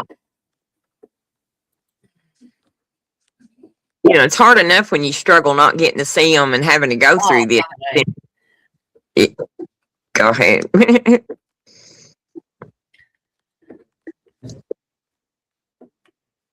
hell. There's like 40 pages. I know, I've got them all here. Seeing them, I said, Fucking 40 ridiculous. of, and I wouldn't have went back and even looked, and Sarah wouldn't have either, but, and then they started just sharing her, And this is an advocacy group. yeah, grandparents, I've got a screenshot of the page. I seen it too, but it was grandparents who can't talk to their grandkids, or grandparents. Grandparents who can't see their grandkids or something like that. Yeah. And I mean, just the messages are just unbelievable. Disgusting. Yeah, it's disgusting. It is. I mean, the things that, and then to talk about me having a criminal past, I don't have one. I Shows you how haven't, much they fucking know, doesn't it? I haven't absconded from anything, Can't be absconded from probation if you ain't never been on probation. right? So, They're stupid. They don't know what the fuck they're talking about. Not paying no mind doing Brandy. We got this. but the thing of it is you got, if any of, his family sees this stuff, they don't care, I guess, but it I'd say matters. some of them are likely members of his family, I to wouldn't be doubt it. honest. And that's why we need to look into who these people are, because they are obviously, it's obvious Why to is me what's someone going on. monitoring this fucking site? Like, where is the mods in there? This shouldn't be allowed to happen. Yeah. I mean, if I felt like, if I'd have posted something like that, I'd have been in Facebook jail quick. But it just, it kind of, I was at the point last night, I was so upset. I just thought, I'm not going to write, I'm not going to put anything else up. I'm just, and then Sarah's like, you better not let them get you. No. And like some of these, I don't even know what they are. I'm,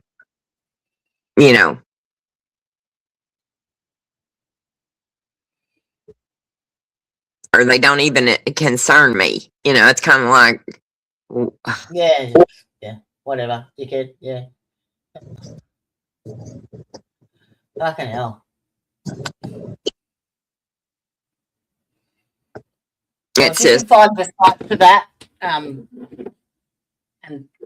email it to me or drop it in chat, then I can we can expose them a bit more and maybe try and get a few people on there just to start fucking having a go. yeah. Because, like I said, I told Ty, I said it's kind of like I want to just, here's what they said, here's their name, let the internet do what it does, because that's kind of how they done me. It's like, here.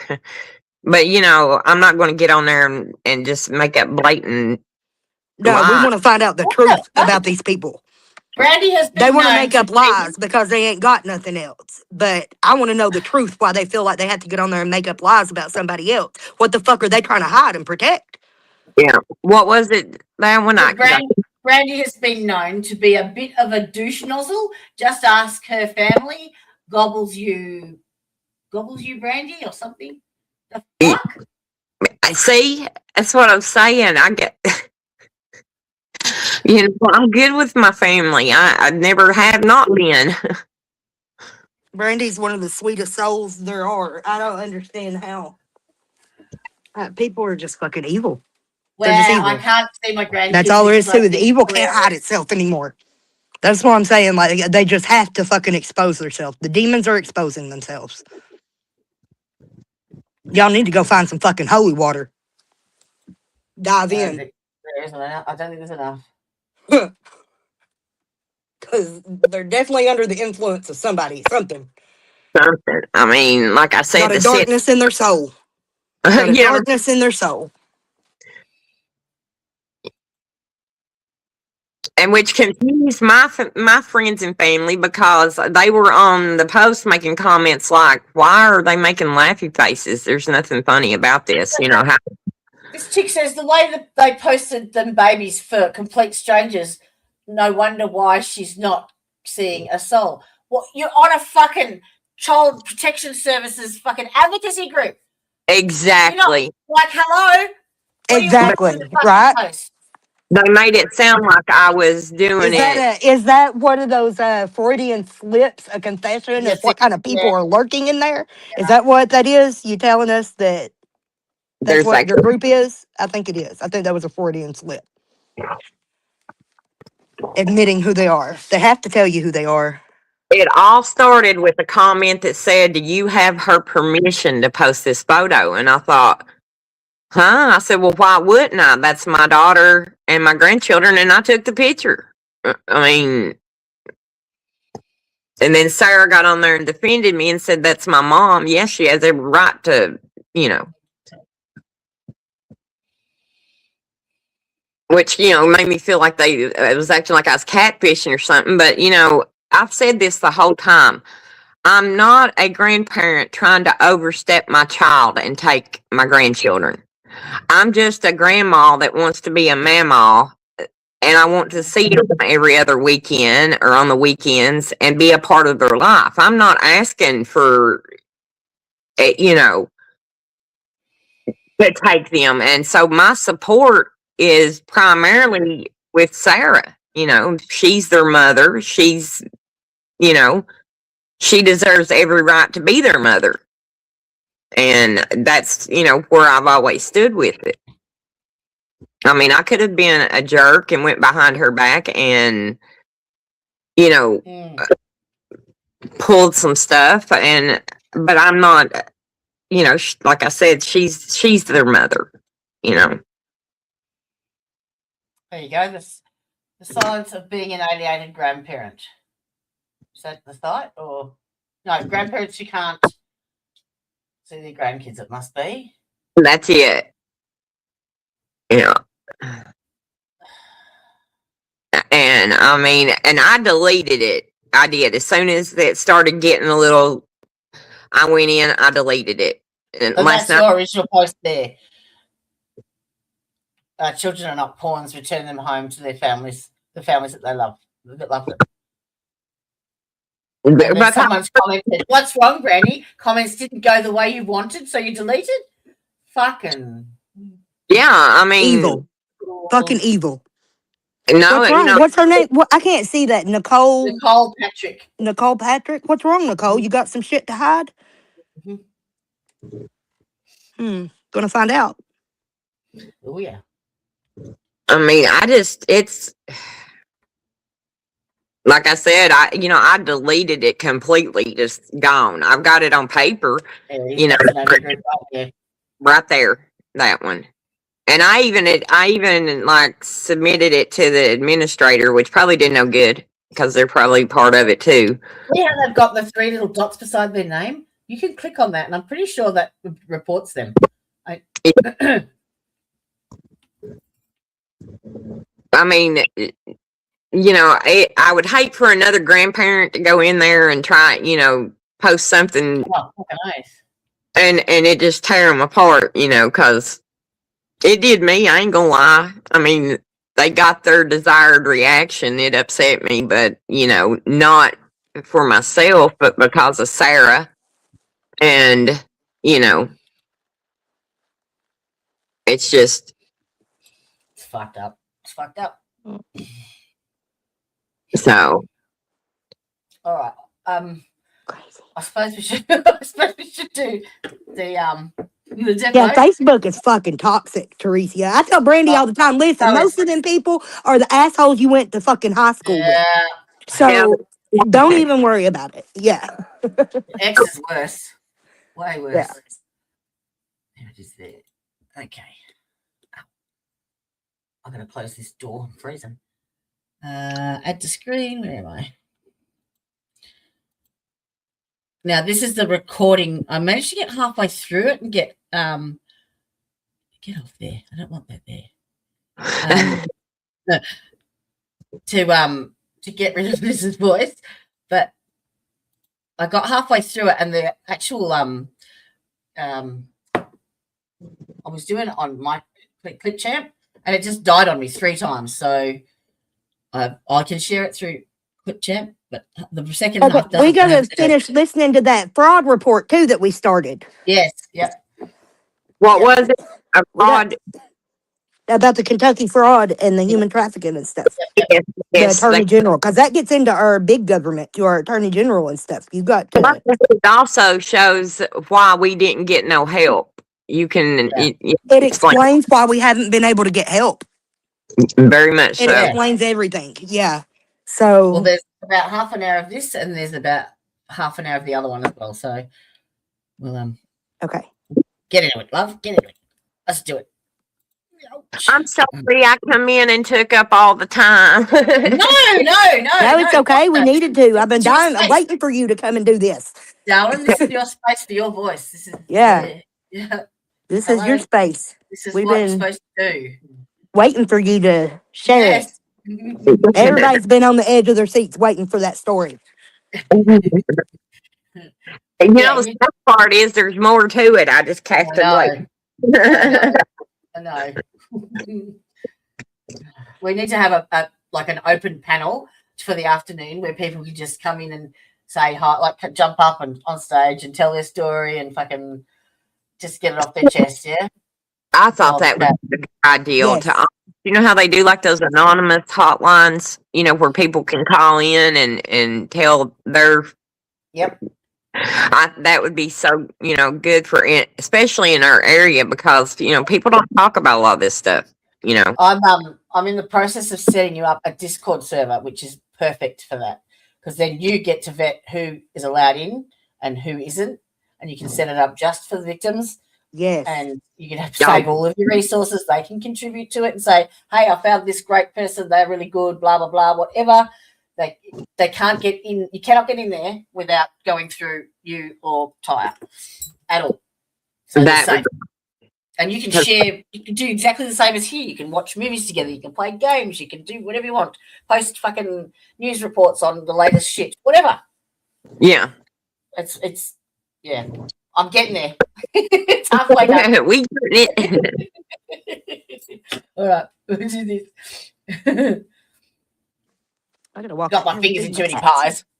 It's the Appalachian Australian Feral Women Hour. Love it.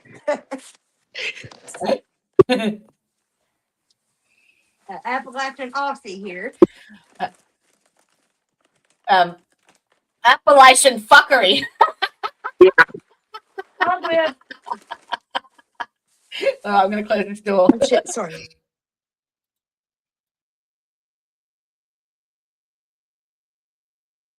It's just been so crazy here lately. Oh my gosh. Sorry, I was feeding my cats. I didn't realize I wasn't muted. I think Jody was shutting the door, I think so.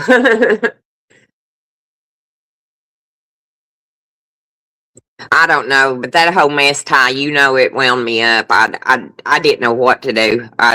I think I even messaged you and was like, help. I don't know what to do. Hang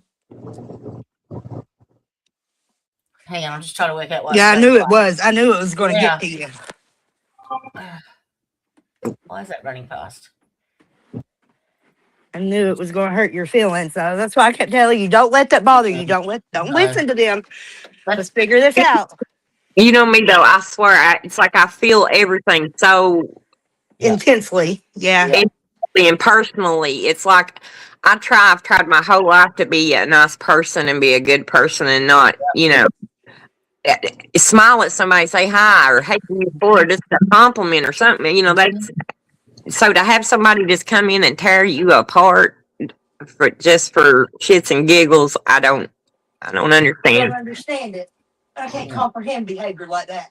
No, because it doesn't enter your realm at all. I mean, if you don't like what I wrote, just don't read it and go Read on. it. Yeah. Yeah. If I'm not your cup of tea, no one's making you fucking drink it. Right. All right. If you don't see anyone else in chat, have you come in through Brandy and Ty's stream? Or because we're dual streaming at the moment, so you won't see people in my stream. I'm not sure which one you came into though. Let me just see if this is working. I don't know why I was playing fucking fast. Birds. Still playing fucking fast.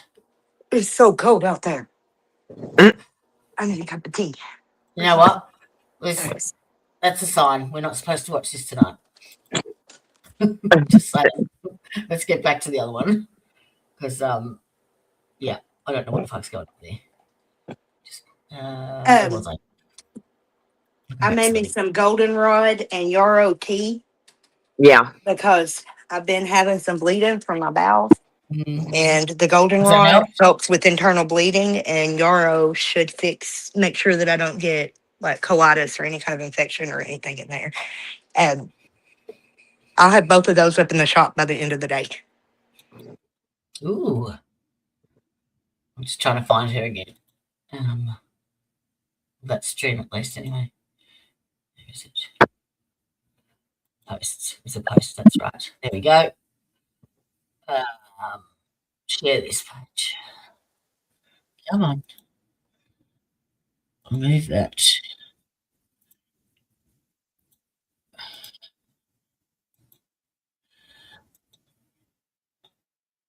One bothered me quite a bit. I was There like, we go. wow. What kind of church was it? It was a Pentecostal church. It's pretty shocking. Yeah. Pretty shocking. So, yeah, Go ahead. keep going. Sorry, my mind is spinning. Go ahead. Yeah, it took a whole different turn. And the reason that even came up, there was a raid in Smithland, Kentucky. Livingston County, Kentucky, where Smithland is at. It's an auction sale park. And we identified that beginning in 2023. And once again, when we got the documents are 4.5 billion in payouts. Well, this livestock auction, a whole lot of ghost cattle, fraudulent cattle sales that did not exist. Well, we started investigating in that county. We started looking around. Simultaneously, there was a legacy media reporter in the area, and she was looking into and reporting on a story of a gentleman by the name of John Woltz. He was alleged to be the crypto king. He owned a mansion out in the middle of nowhere, Livingston County, Kentucky. And what got that raided was the ATF. There was a red flag that happened at a local gun store where they bought 20,000 rounds of 300 blackout. So it alerted the ATF. The ATF, the guy also had property in New York City. The NYPD came down here, the Kentucky State Police. It was huge.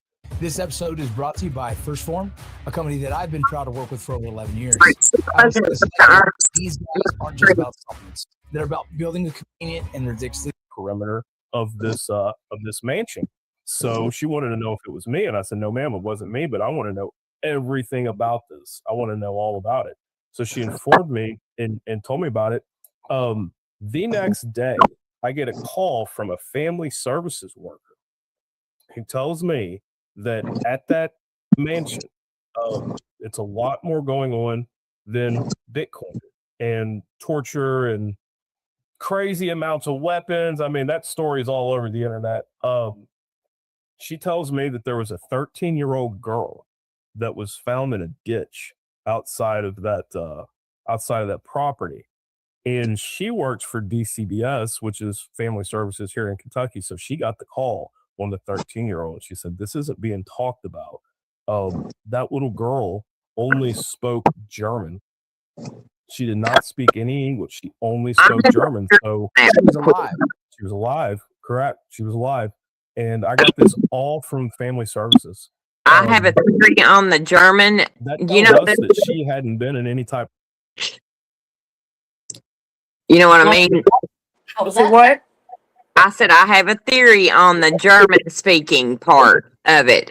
Some of your very strict Amish communities, especially in Ohio, are they're called the Stuben something. There are They certain speak a dialect of German, don't they? speak German. Yeah. So I thought, this little girl, it might not be something that she was brought here from Germany, but it could be a child that is missing from an Amish community that, they speak, it's not yet, it's a German, they speak German. Most of them do. Yeah. So that was just a theory I had Or on that. Dutch. Yeah, some of them speak Dutch. Yeah. Pennsylvania Dutch. Yeah. But some do speak like just straight up German too. Yeah. So I thought, because the Amish, they report inside their own selves. They have their own communities, their own laws, their own, they take care of things internally. So I wonder if a child went missing from their community, how they would even handle that, or would they think that she just ran off, or and not report it at all? But that was a theory I had when I first watched it about the German speaking. Well, there's a lot of Amish in Kentucky and Ohio, Virginia too, that do speak German. Yeah. So It's a good point. I wondered. Make a note. With schools because she knew no English. And it was a neighbor who found her on this property right before this raid happened. So, yeah, that was really alarming. So that brought us into that county, and I said, man, there is child going on. This is beyond awful. So the state police were there, all these agencies were there, and we didn't see, anything said about that. I checked back into the status of the girl with the Family Services employee, and she said that nope, that was it. They took the kid, and it deviated from anything normal that she had seen. So upon further investigation, then there's some dispatch records that came from a surrounding county where a German gentleman had called and said that he had knowledge of somebody being held captive on a property in far out Kentucky, and that it was that's what he was calling about. So yeah, we've got proof of that through a 911 phone call, through the Family Services, the testimony that she gave me, and the witness, the neighbor. So that opened up the doors into going into that county. Fast forward to the 4th of July, we're being contracted to guard. Yeah, we're being contracted to guard fireworks. So this happened kind of middle of June. We're contracted to guard fireworks 4th of July. So it was July the 2nd, July the 3rd, July the 4th. It was a big, so the way they do it here is they take a barge and they park a barge, and they have big box trucks and they have fireworks in those. And those are for the surrounding counties. They load them up on the barge and shoot them off on the water. It's a lot safer, excuse me. So we were in charge of watching all those fireworks, and that's for all the counties around. There's a lot of explosives. So I'm heading to that job site, and I've been asking around, and Danny, my girlfriend, she really deserves praise for that, because she got into the meat and guts and started talking to people in the area, and that really helped. So Jeremy, my partner, goes to that job site and notices a police officer that's hanging out outside, and he leaves. I'm coming in to relieve him. My girlfriend's on the site. She's helping out with us, sitting there between that shift change, because we're still doing our normal jobs here, and just picked up that extra detail because that's a return client. We help him every year. Great dude, retired ATF guy. I like the guy.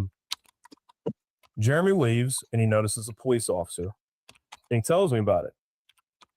I'm coming in, and I noticed this cop still in the same spot, and I looked at him. I came to a complete stop. I'm former law enforcement, so yeah, I know what it takes to get pulled over, and I know the probable cause that entails that. So I came to a complete stop at this stop sign. And I looked at this guy knowing that he's going to stop me. So I go through a neighborhood heading to this job post. Sure enough, I see this deputy flying down the road and he pulls me over.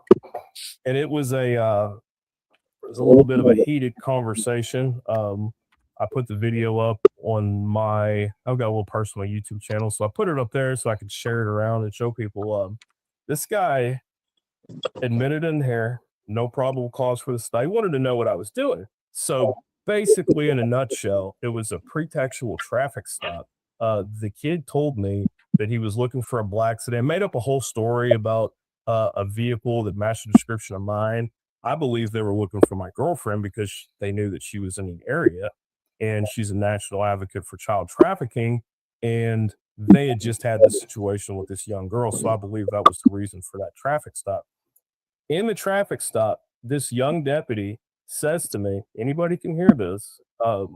If I thought that you were the vehicle that I'm looking for, I'll be honest with you, I would have had you out at gunpoint. So, yeah, I really had to bite my tongue. I just said, hey, is that right? So you're not going to win on the side of the road. You're not going to win anything like that. So, I was cordial, whatever, let the stop continue. And they're still dodging complaints to this day. So yeah, that's retaliation with all of this. And here's the other thing, Vince. Like, where are the people who are supposed to be investigating and putting these people in prison? Yeah, that was one of my next questions. I wanted to ask real quick, how did you connect that individual with the Bitcoin to this case? The reporter who called me, it just happens to be that he's not exactly involved in this case. It's just in this area, Just corruption in the area. Exactly. Yes. And then come to find out from your podcast, a guy contacts me from Dallas and says, hey, I was working on an investigation up there with hemp fraud, a massive amount of hemp fraud. And you're talking about the same people, I think, dude. Can you check your sheets? The same people are involved in a massive hemp fraud that happened 2 or 3 years ago. Yeah, these are the same. So we're just saturated with so much banking fraud and all of this crazy crime that, but it was awesome. He watched Borderland podcast, contacted me from Dallas and said, dude, I've been investigating this hemp fraud for 2 years, man. We need to talk. And these names. I want to pause for a moment and acknowledge a brand that is doing something you don't see very often anymore. Ghostbed didn't just sponsor an episode. In this case, there has to be a further investigation on, like, who the hell is this dude? Why did he need this kind of money? There's no way this dude brings this in a year, right? Like, not even in 1 year. I doubt he brings in 10 mil. Right.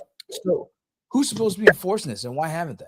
Well, I have a very good theory on why they haven't. So that gentleman that did the 232, we have come to find out, has been to Dubai several times, which that's, it's a little bit abnormal, but okay, people go to Dubai, whatever. His business seems to mirror a business that is registered in Dubai to a T. And the website's full of stock images. I mean, it just looks like you can look at it and see, like, man, this is not legit. And so what do you believe it is? Okay. It's definitely trafficking, 100%. And the reason that this is not being investigated is that gentleman has given money in the campaign cycle. Yeah. And we saw it. So politically, he's connected. He invests in some kind of political. Can you say which party? Yeah, sure. Absolutely. Well, we took this so far that we went to the local Republicans, like big campaign. They have a big picnic and they have a huge campaign kickoff. Every big election cycle. It's in Fancy Farm, Kentucky. Well, we kind of infiltrated that and got in, and we saw him there and his daughter there, who runs a lot of these companies, who does a lot of these books for this guy, for this I call him 232, because that's how much money he got. We saw the former Kentucky Attorney General walk straight up to this guy and shake his hand and hug his damn daughter. the very first, I mean, there's a room full. This isn't a gymnasium. There's a ton of people there. Didn't talk to the sheriff. Went straight to this guy. And I took a picture. Went straight to him. I took a couple pictures. Yeah, that said pretty much everything I needed to see, because we've been calling the Kentucky Attorney General's office for 2 years, and I challenge anyone in the audience. Friend, Give us a pause, Jody. Yeah.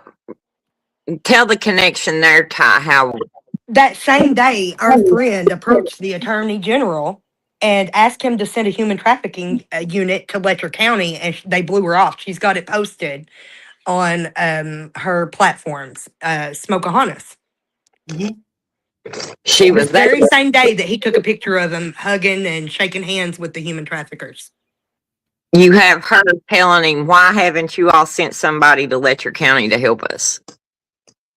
You know, why have we not had any, you know, why hasn't the Attorney General looked into all the trafficking and stuff that's going on? So, you know, she was there that day, which, you know, kind of ties us in with, or her in with, you know, with this event.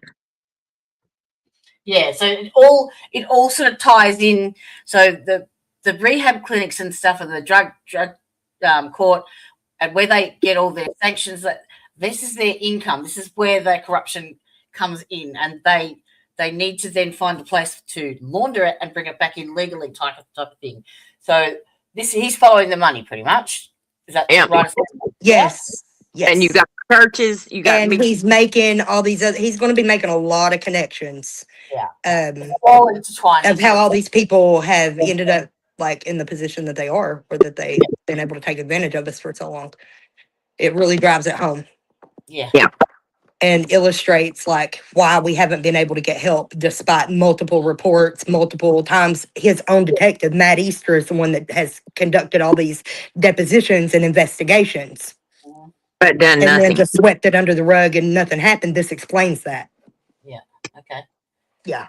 Well, it ties into the depot then that we were. Yeah. We'll watch next. Yes.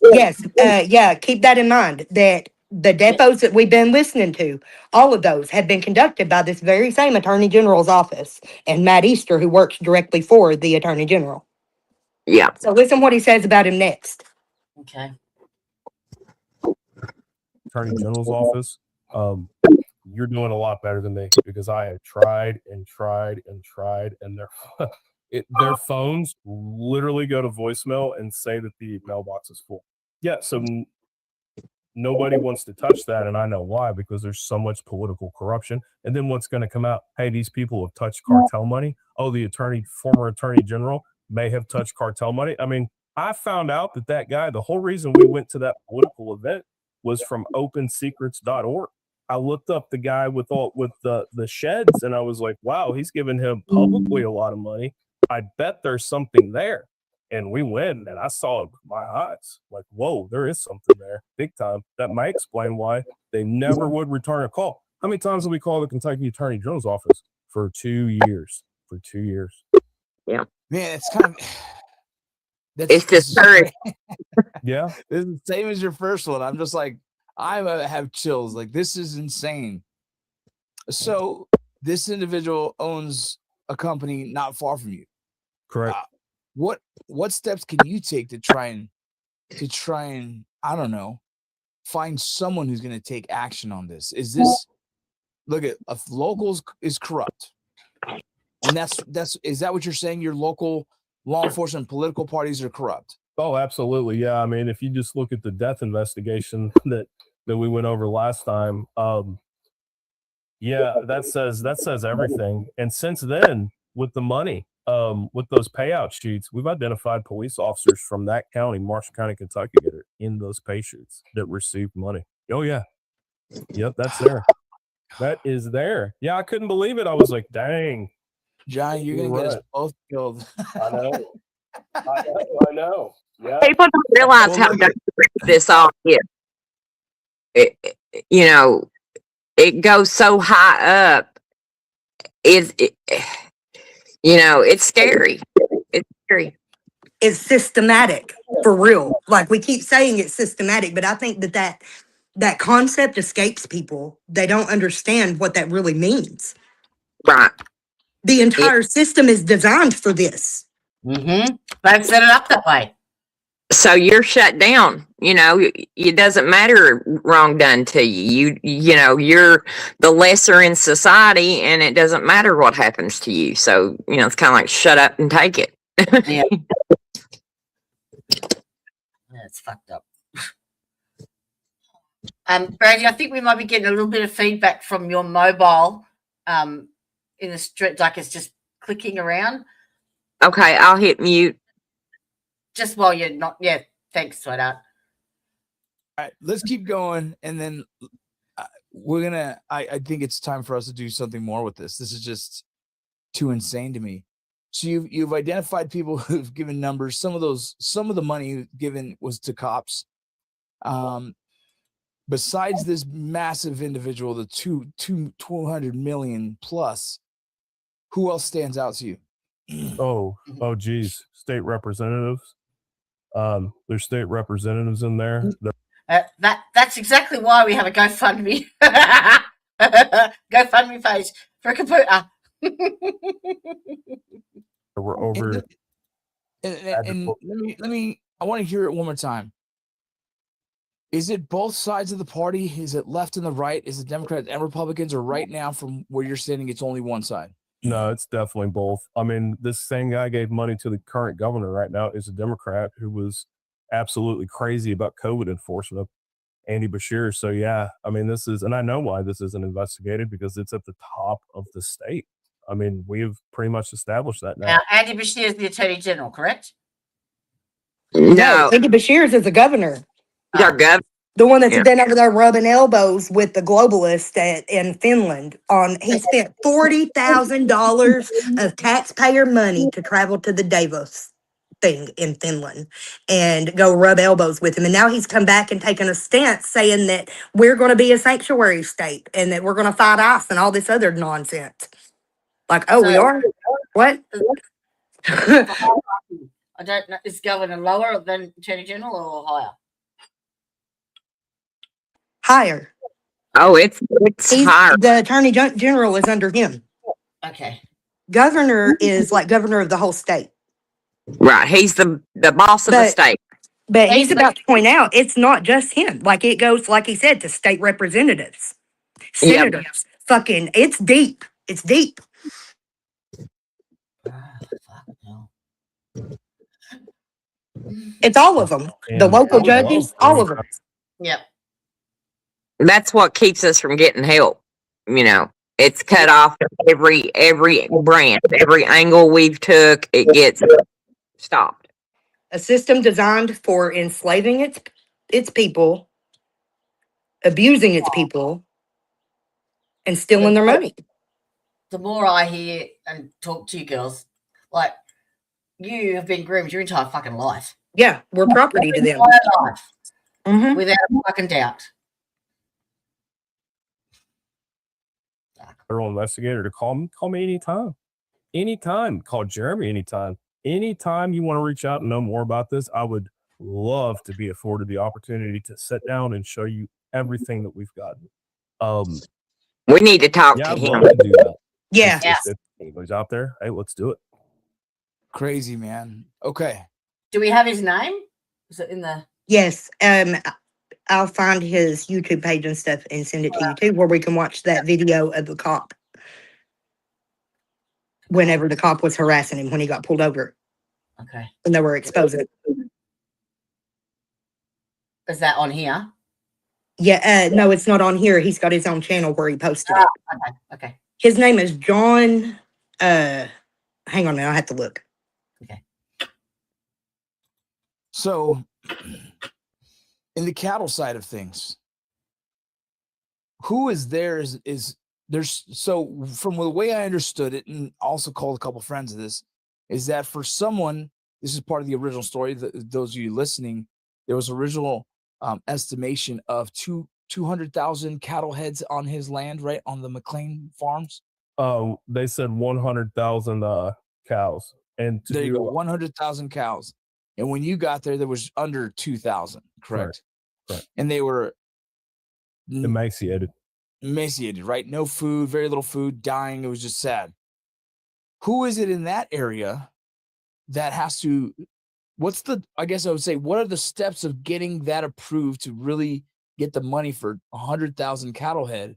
There's got to be some kind of system where I don't know who it is, you know what I mean? Some kind of cattle organization that confirms this head is legit, this one is legit, so on and so forth. How does that work real quick so I can better understand that one more time? Well, the state and the USDA, so the state agriculture and USDA, are supposed to be coordinating with that. There's supposed to be health certificates. I mean, they said that these cows came from Texas, Florida, all different places. There's supposed to be certificates for that. There's supposed to be cattle health certificates on all of this. And so you have none of that. There's no coordination with state agriculture department, federal agriculture department. It's non-existent. And those two, so we all know that 100,000 cows, you should have 100,000 acres of farmland. This guy has like 100 period. So to know that this was fraud from the beginning should have been very apparent to everybody. So, oh my goodness. So, like, I guess what I'm getting at here is, how does money laundering get created from this? It's the bank, right? The bank starts to give loans to him based on his proof of cattle heads, knowing that they're going to flip these cattle heads essentially in sales. Correct?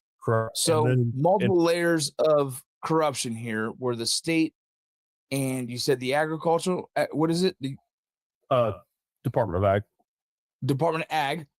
So there's something there, and then fast forward. No, it's all the government departments as well, because they know how many fucking acres of land you need per head and all that shit. It's probably a fictional number of cattle to start with a monetary value that matches their fucking profit margins for the year or the month or whatever, and that's how they launder it. Yeah, am I getting it? Yeah. Fuck. Yeah. Boom, then to the bank. So he's able to take the proof of this to the bank, where the bank has nothing. They just want to see the proof of the heads. Then they front the money, and that's where the money laundering system kind of goes. Correct. And they also, towards the end of this, started taking in investments. They were going to pinning associations. We've identified that down to a T now with what was happening. It was happening in Oklahoma, around the big college areas, Stillwater, Oklahoma. They were transporting with horse trailers. They were bringing show cattle out. And they were saying, hey, because it's like they're showing you, okay, these are the best of the best cattle in the country. Would you be interested in this? So that's kind of where they roped some people in towards the end to basically check. Gotta get quick money. Exactly. 100%. You got it. Interesting. Okay. What we do at Ironclad doesn't happen by accident. It exists because a small number, the doers, and the craftsmen who value control over their work and pride in how it's done. That alignment matters to us, and it's why we're proud to stand with them. Norwood Sawmills designs portable sawmills that it looks like they're associated or they're a part of the money laundering scheme. Some may know what they're doing, some may not. I don't know. That's just, we'd have to dig into that a little further. But then you've tracked a lot of the businesses that were receiving this money to have no actual physical location, which identifies them to be a complete money laundering scheme. And that is a lot of them. A lot of those businesses were identified to be in Florida. Correct? 90% of them. And then a lot of real estate was purchased from some of the individuals who received a lot of money. Absolutely. And there's an awesome property searching tool called Langglide. I love that thing. I mean, it's cool. You just put the name in and you filter it like, okay, well, this is definitely the individual. This is his current address where he resides in Kentucky. And then here's his 277 properties in Florida. And then you can take it even further. You can just take the address and then I can put it on my background app or investigative research tools, put that address in and immediately pull, okay, that's double check. That's his property. Yeah. So that's how we do. That's a lot. So the reason why no one gets prosecuted is because the state's not going to touch it. The state somehow is involved some way, shape, or form. Someone's paid, so they just let it loose. So That's it's up right. to some kind of federal government entity to decide that they want to focus on this case. Correct. And I think that it's gotten so far out that it's so far because there's so many moving parts now, and we've been allowed to digest that and kind of chew on it and see, you know, and even with what we know, we probably have about 10% of what's actually going on. So, I mean, it sounds like we've got a lot, but there is so many more moving parts here. And we're watching these airplanes. One of these guys is on an airport board. One of these guys that got a significant amount of money is sits on an airport board. Yeah, and what's interesting about this is anybody can find this. One of the fraudulent businesses that are named, their airplane just crashed into a house. Just boom, crashed into a house. The FAA went out there, and I ended up calling the FAA, and I said, "Are you aware that this business doesn't have an actual physical location? This is what they're." So they mirror. A lot of the times, what they do is they mirror legitimate businesses. The legitimate business existed in Atlanta, Georgia, so they made a copy of that and put it here in Kentucky to where it would look completely legit. And the FAA wasn't too happy about that. They yanked the airport state funding, and the guy from ARC didn't they like when they tried to investigate, had like 90 some businesses registered, you know. Yeah, I think so. Yeah, we need to dig into that. Yeah, They made the report of what happened finally. Like it's been made public what happened with it. Oh, yeah. Well, I mean, you know, they had 90 some businesses that they could filter money, whatever, through. And some of these places didn't even have addresses. They didn't exist other than in name. I did dig into it at the time, so I'll have a look and see what. Yeah, there's new fresh reports. The investigation. You know, we asked Crack 40 the other day, well, what's going on with the ARC thing? He said, "Oh, that's over with. That's over with." And then 3 days later, the report came out of what they actually found. So they're still taking. The FBI is still taking. I think their website's still open, like for people who have been victimized by things. But it's up to like $28 million in fraud and a bunch of like illegitimate all kinds of shit. We got to dig in. Yeah. Yeah, I remember when Brandy was telling me about the ARC thing that was in a newspaper. And I remember doing a big deep dive search on it, but I can't remember where I put it. I'll have a look now. All right. Save this shit, and then I can't remember where I put it. It's either in my database or on my Google Drive or in my folders or on my mobile or iPad or fucking somewhere. It feels like it, honestly, to me, and this is just my opinion, is you've got a bunch of these frat boys in college that were good buddies. You know, Andy, here's our governor, went to college with what's his face from ARC. So you had connections, you know, and they're just, you know, it's basically, you know, like high school all over again. You know, you've got your cliques, and you know they're all in this clique, and they're running the state of Kentucky into the ground. I mean, so did Andy Bashir go to school with Michael Tim? Clark? Well, he went to college with Tim Robinson, the founder or whatever of ARC. Him and Andy were college roommates and friends.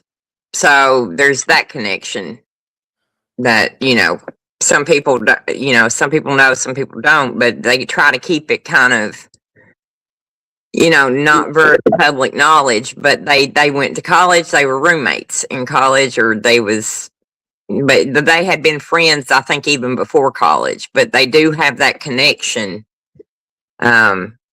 And I think he has quietly separated himself from ARC when all this investigating, you know, because now he's wanting to run for president. He wants a clean fucking slate. you know, but he's got all this, like this stuff here and all these coming out now. That's, you know, kind of making him look Yep. not good. Alright. Were you able to identify who was on that plane? Well, I wasn't physically on that plane, but yes, because the FAA report said that there were 6 individuals and they are named. Any of those names on the list? Oh yeah. The business is on the list. Yeah. Yep. That's God right there. That's God. It's got to be. That's crazy. Okay, so another question I have is the connection to Dubai. Why is that significant? Well, Dubai is a massive hub for money. I mean, look at the money that's there. There's so much money that comes and goes to Dubai. Dubai has also been named in human trafficking. Perfect for There's cartel that operate laundry. with individuals from Dubai. I mean, that sounds wild. It's a huge separation, but it happens, and it is happening. Plus, I think it's the biggest sex trafficking hub in the world. I could be wrong about that, but yeah, just the voluminous amounts of money and seeing people from backwoods Kentucky going to Dubai with this amount of, it's just, we have something there. The individuals who received a lot of money, are they from Kentucky originally? A lot of them are, but there's a lot that are spread out in Texas because there was an operation going on in Hereford and Freona. There was an operation going on in Stillwater, Oklahoma. There could have been other operations, and we just haven't seen that yet. But yeah, mostly for the most part out of Kentucky. But we have seen some all the way up in Minnesota. We've got one in Canada. So they are spread out, but probably about 80% Kentucky. My God. Yeah. I'm trying to unravel this in my head. You know, we've got some Florida stuff. I'm just looking at all of it in the big picture, man. I'm just like wondering, how does it get so far out of control? And it's crazy how money can potentially be corrupted. I'm curious to see this kind of play out. What else is there out there that you want to tell the audience? Okay. So this one, I really want to get into this one. So one of the gentlemen that got a significant amount of money, we're talking 200 million plus as well.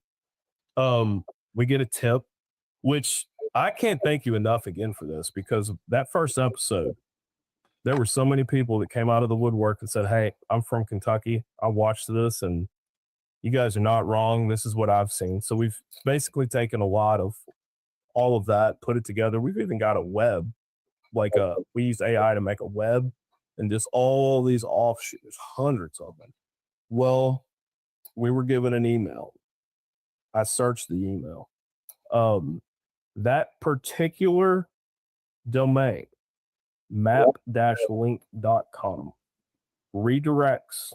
So it, on the surface, it looks like it's maybe a map website out of Kentucky. It looks legitimate. It looks harmless. It looks okay. When you go to this, it is a Chinese sports betting operation. Legitimately a Chinese, it's called Kaiying Sports. Yeah. And there are some disturbing images on there. But on the surface, it looks completely normal. It looks like, you know, without going to the website, it looks like, oh, yeah, well, that guy works in cartography or something like that. Sure. When you go to it, just blown away. Look, wow, this is a disguised underground gambling operation. And that's just on the surface. Like, if we're able to find that, the big dogs, hey man, you guys should be able to have the biggest operation in United States history if you wanted it. What? All right. What was the website? I mean, you don't have to mention it here if you don't want to, but so there was a website that they were able to give you through an email, so the insider tip. Yep, correct. And so then it redirects you to a Chinese betting website. Yeah, that has been sanctioned in the past for human trafficking and forced labor. Yeah, called Kaiying Sports. Yeah. Yep. So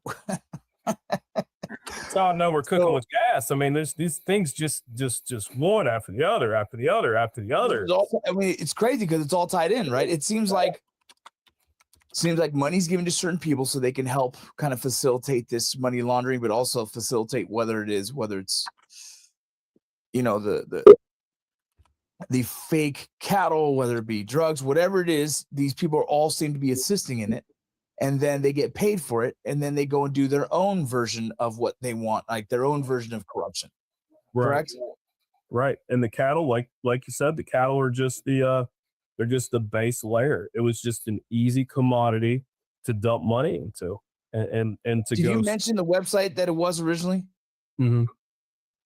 You want to mention it again? Yeah, it's map-link.com, maplink.com, and it redirects to Cayenne Sports. And I suggest if anybody goes to that, use a VPN. Yeah, and it's registered. What's interesting about that too is when we were digging around into that, it first came up that the physical location for that gentleman with that email, that could have been close to a law enforcement agency. I don't want to get more into that, but yeah, in proximity, pretty close. Yeah. Do you remember that movie where The Rock comes home at The Rock, and he has a 2x4 essentially? It's almost like Rambo, but instead it's a Rock version, and the whole city's corrupt by a group of people. That's what this is starting to feel like. This is starting to feel like a fucking movie, dude. Walking tall, baby. Walking tall. Yeah. That's it. What else, man? Is there anything else? Oh yeah, definitely. It's funny you mentioned that. So I believe that by the time this episode airs, this will have already taken place. So, Sorry, go on. Did you want to say something, Brandy? Oh no, I was just saying, how it's in every facet, everything you try to do, we're cut off. So I was like saying, try living that existence, because that's what we've lived our whole lives, is what he's explaining, all this corruption and how really you don't stand a chance unless you're rich. Unless you join them. I told you at a young age, like they want you married off at fucking 16 and being vessels. Oh, That's fucking hell. it. Fucking hell. I found out that there is a position open within the county, and it's a law enforcement position, and it's a position that the state of Kentucky's kind of tried to do away with. It was customary for a while, but now it's back, and all you've got to do is take your constitutional elected office training. It's for constable. So nobody ran for this here. Nobody ran for that office yet.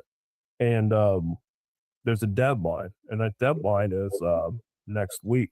So I've gotten the paperwork, and I'm able to slide into that office because it's uncontested. So now I'm going to have a little capacity to do. Give him some applause for that. Fucking Are you A. gonna for sure Fucking become a A. constable, you believe? Fucking A. Hell yeah. If you look at who's the constable in our county, it Right. probably Compared to the constable that we have. because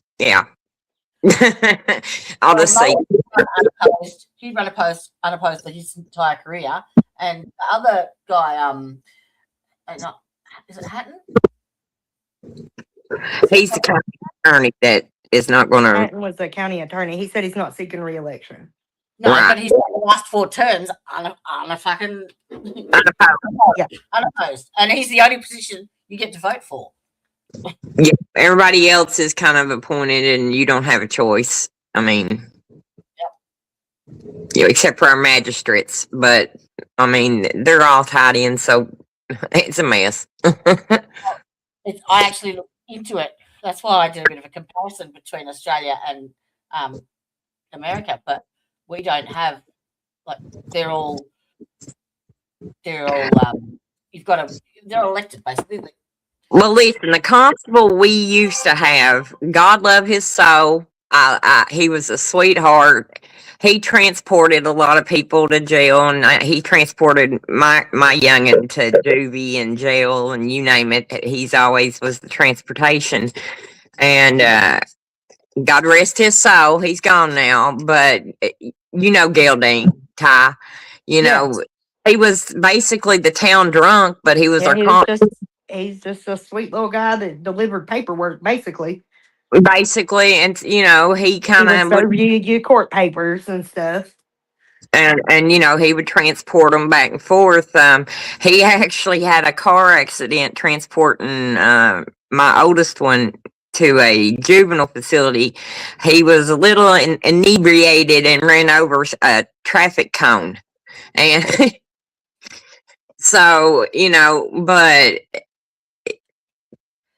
that's another office that got filled by someone that didn't need any. Somebody that has no fucking business, who is a human trafficker of the greatest fucking level. Yeah. And so it's a big hit with, who they allowed to step into that position. I mean, I know it's delivering papers and this and that, but still. But no, he was also delivering your child who he was driving drunk with. Driving drunk, yep. With a juvenile, a minor in the car. So, like, that's the lesser of the two evils. The guy that's in the position now has libraries of underage girls. Yes. Yeah. I mean, it's disgusting. It's so bad. It's so bad. It's so much worse than people want to. It's worse than people can grasp. But when you especially like in an interview like this, even this guy, he don't know what to say because it just seems so unreal. Yeah. That this has went on and nothing's happened. He's flawed. So, and to us sitting here listening to it, that's just normal. That happens all the time. Validation. Yeah. All right. Oh yeah, I mean, it's It's done. gotta be No one else is.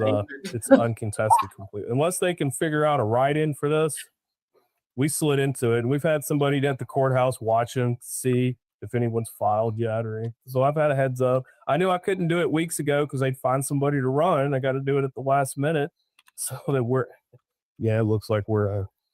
That's good. So that's going to give you a little bit more capability to further investigate things. Man, that's exciting. Yeah, you have to come down and do a ride along. Everybody get in there and cast we'll your talk votes for sure. if you're in the area. Sure. What else, man? Well, let me give me one more last thing before we wrap this up. Well, yeah. So, I mean, we've had your audience is great. Ironclad audience, Borderlands, you guys are great. We've had people reach out to us just from all across the country. Y'all did a great job of filtering those back with us. We've done some investigative consulting with a company in St. Louis, Shadow Company. They found some good stuff for us. The last thing I've got here is this with the kids. I mean, I am really, really concerned about the I wanted to see how did that all connect. Okay, so that came through the that Smith Mansion raid, that big raid on that. That's when the focus really became there, because we got contacted by that state employee, and due to Danny's background and anti-trafficking, she said there's something here. There is something big going on with this. The family services was not acting right after that. They wouldn't talk about anything after that with the kid. So that got swept away and covered up. But I've got the neighbors report. I've got the family services report on that. And I've got the reporter who went and talked to these people. Now, this is a legacy media reporter. She talked to these people in Smithville, Kentucky, and she said, "You're right. I talked to the family services girl. I talked to the neighbor, and I talked to a couple sources that I built down there." She said it was a 13-year-old girl, and she was found in a ditch. So, Danny deserved credit for basically making all that, syncing all that up and making that investigation. Nobody put that on the news either, did they?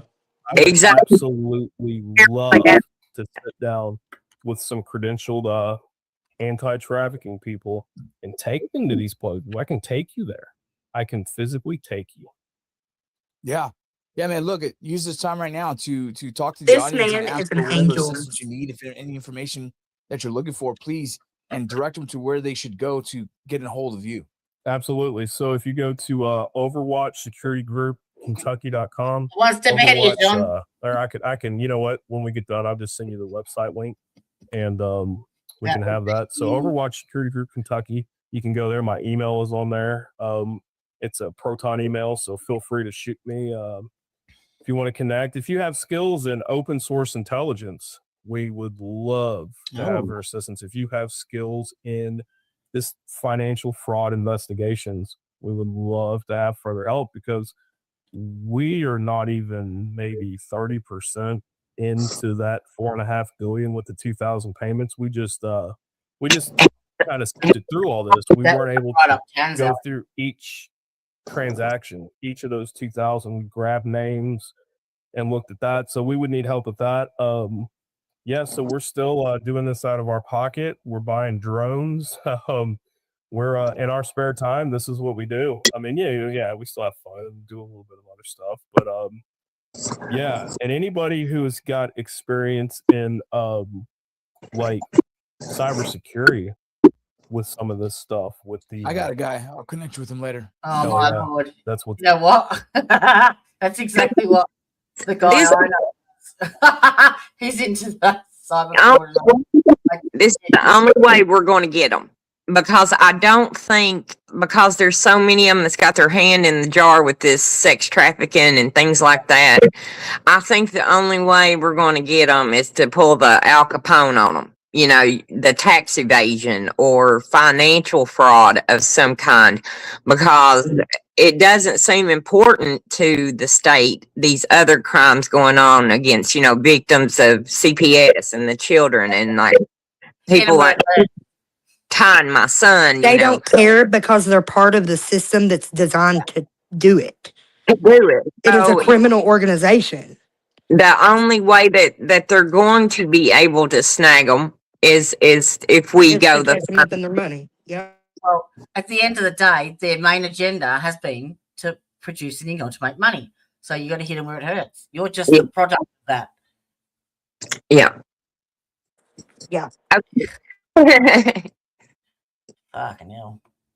I think it was signing off. So yeah, any type of help. And your audience, I can't say enough great things, because we got so much support. And that really, that lifted my spirits up, because our spirits were down. There was nothing. Awesome, man. Well, dude, again, thank you so much for your time. Thank you so much for your hard work. I've already sent him an email, so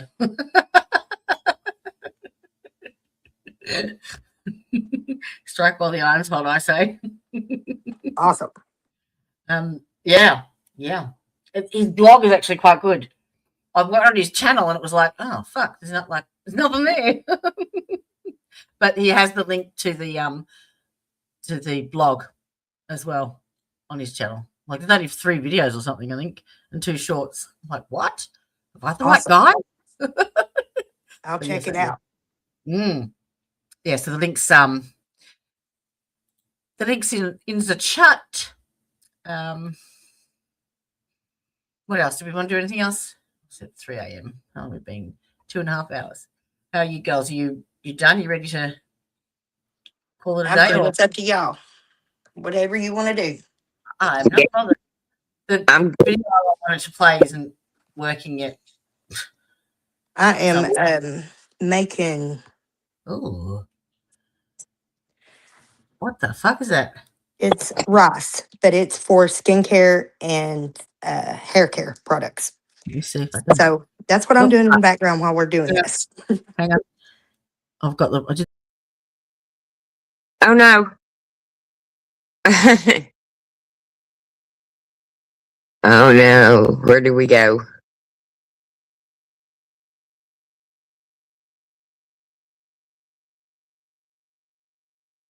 Are you there, Ty? Yeah, I'm here. What happened to Jody? I don't know. It went blank. She'll be right back. I don't know either. I just said, uh-oh. Yeah. I was trying to big screen your what you were doing, Things. and I dropped it all off. So if you open your camera, they'll be able to see It's okay. It's just a pot of rice water. That's all. It's nothing special yet. Not yet. It's just soaking. The itches. We've been learning new techniques. I've created a chamomile soap that is really good, and Ty's been doing a lot of things with the Skin and herbs. hair. Yeah. So And detox and all the things. I've been making all kinds of products. I've got a lot of new drops coming to the store too. We've got our Appalachian Apex mushroom coffee ready to get listed. we have And the capsules. a So love yourself Valentine's little bag. It's got a candle and that's a big basket. yeah, it's got a candle, soap, what Ty? One of your herbal bath bags and Bath bomb and tea, tea. botanical tea.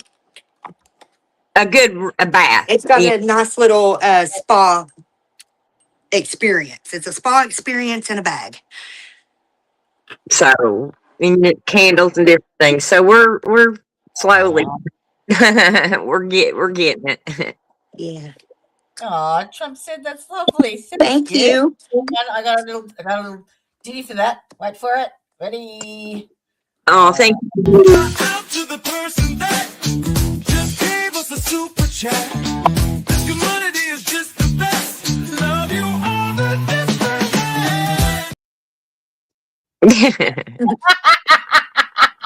I know I'm a dick, but Love it. they made the effort. Thank you very much. Thank you. Yeah, the link to the QR code on screen now is for TYAADAMS merch. And where's the other one?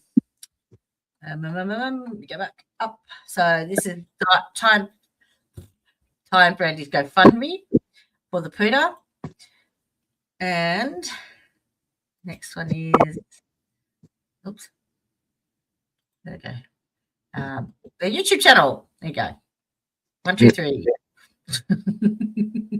Somebody ordered a book this morning. I seen whenever I checked my email. I got to go out here in my Jeep and bring a couple of boxes in and make sure I got one to send them. I hope it's out there. I thought I seen the box out there though that's got them in it. If not, then Brandy, it might be at your house, but I'll let you know. Okay. Stop again just in case you missed it.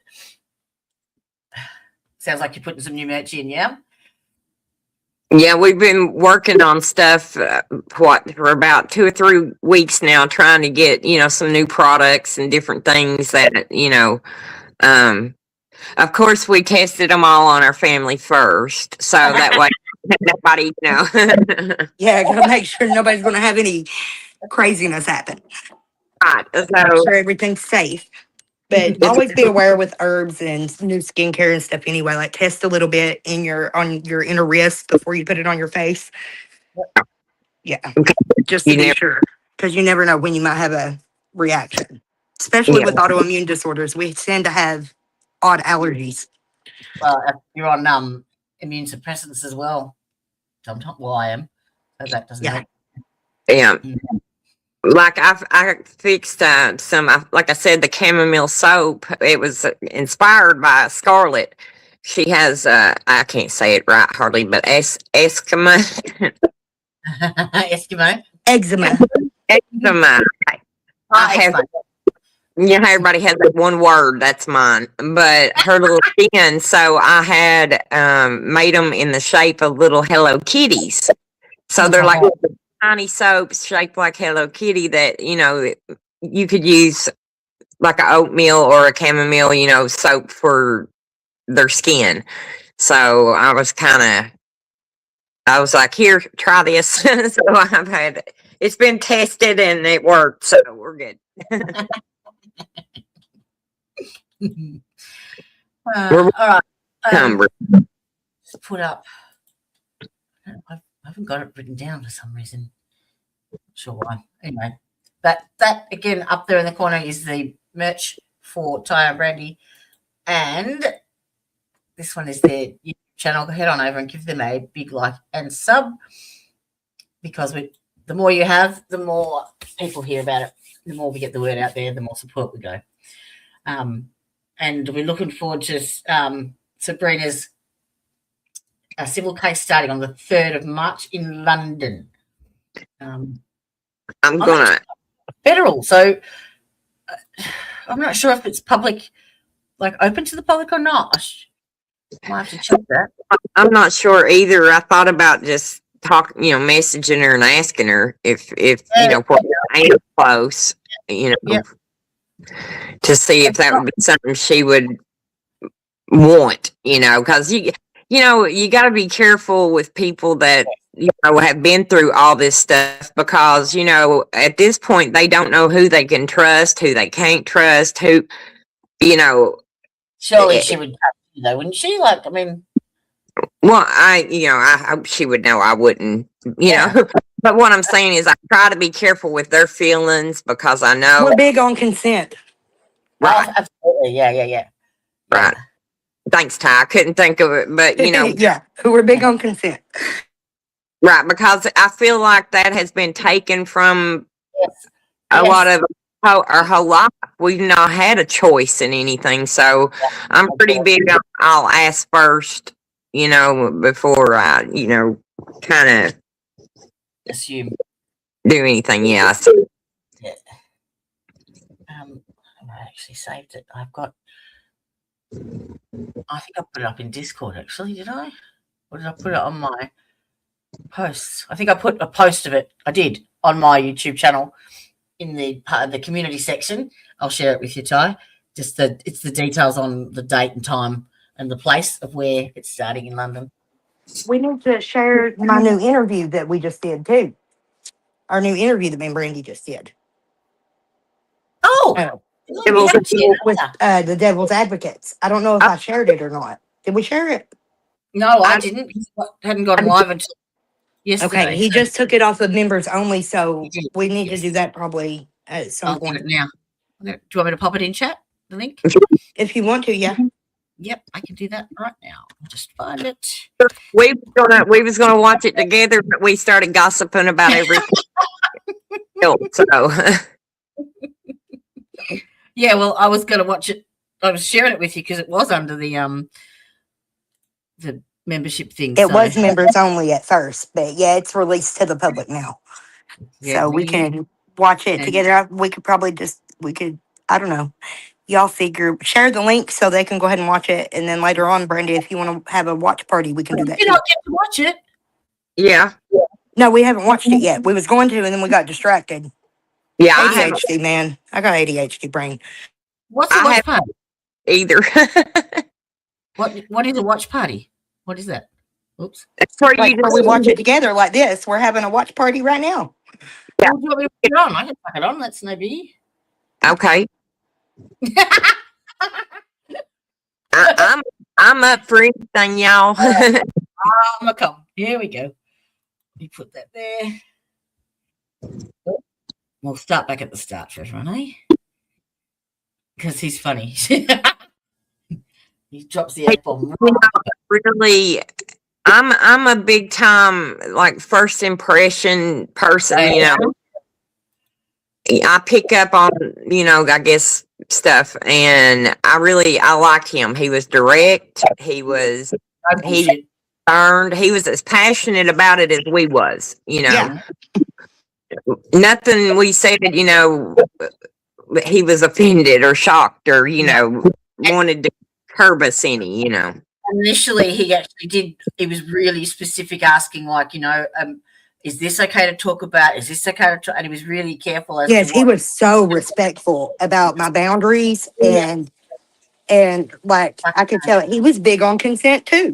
Like he didn't want to touch on anything that made me feel uncomfortable or stress me out or anything. He was very nice. I really enjoyed doing that interview with him, and I'm looking forward to hopefully getting to work with him more. Yeah.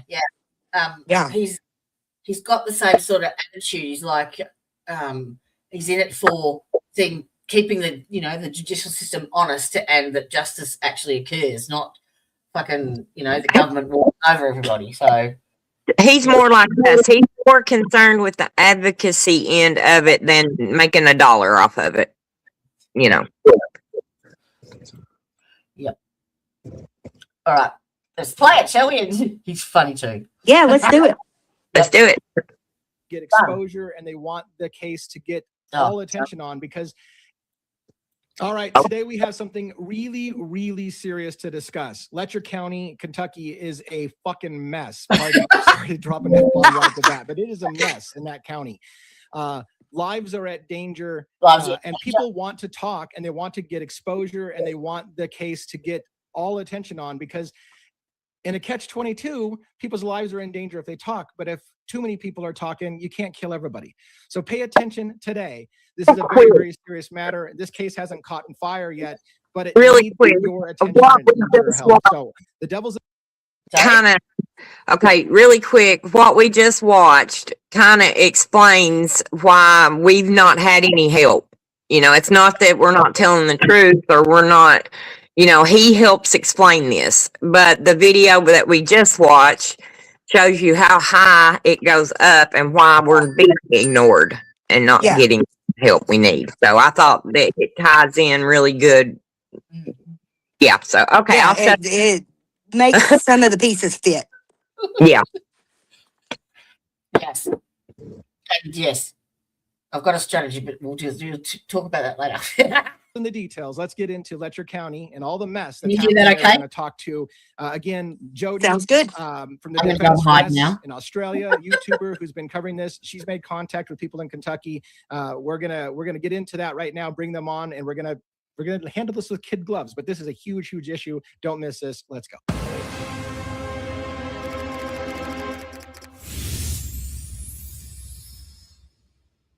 All right, so here backstage, I've got a panel of people. We've got Jody from the Defense. His name is ironic too. Press. We did an interview earlier today. Hopefully you caught it. If you didn't, go back and catch it. It has a lot of primer material about how she got into it and how she met people in the area that is related to this case. We're talking about the shooting of Judge Kevin Mullens in the judge's chamber by Mickey Steins.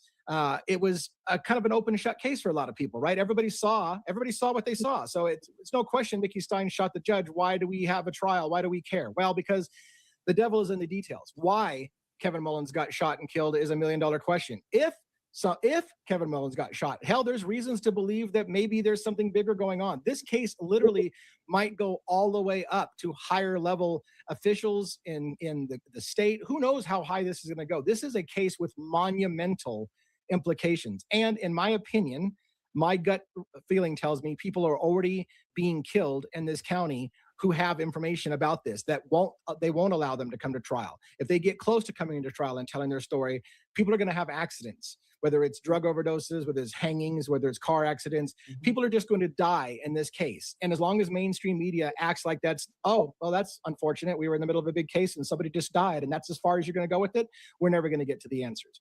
So it's time to start to open that up. Be honest with yourselves. Think critically. It's not just a coincidence when major players in a major case that can send lots of people to jail and bankrupt a lot of people. It's not just a coincidence when people start dying left and right in a case like that. At least that's my opinion. Now I'm going to bring Jody on right now. Again, we had an interview this morning. Jody, are you there? Can I hear you? I most certainly am, and yes, they do need to be held accountable. Now, yesterday, 20 years ago. Yeah, and like I said, the difficulty of this is we're in that danger zone between if you say something too early and you're the only one who has information, you're like a dead person walking because they're probably never going to let that come to light. If you tell everybody, they can't kill everybody, right? That's So, right. and again, yeah, and I have to be careful. We're not accusing people. We are not accusing specific people of murder. What I'm saying is it doesn't take a rocket scientist to figure out that when people mysteriously die around a high profile case, it's probably not just accidents. It's probably not just suicides. It's probably something else. But I can't name names. What's that? They were hoping that it wouldn't get to that high profile place, and I hope they're in need of some adult diapers right about now. Yeah, I feel like it's already too late. This case is already blowing up. It's already, like I said, I think it's already led to it. multiple murders, it seems like. I mean, I've got one that's high on my list, if not two high on my list. And now I'm thinking, after talking to your people, we've got murders that may last. I mean, it may get it.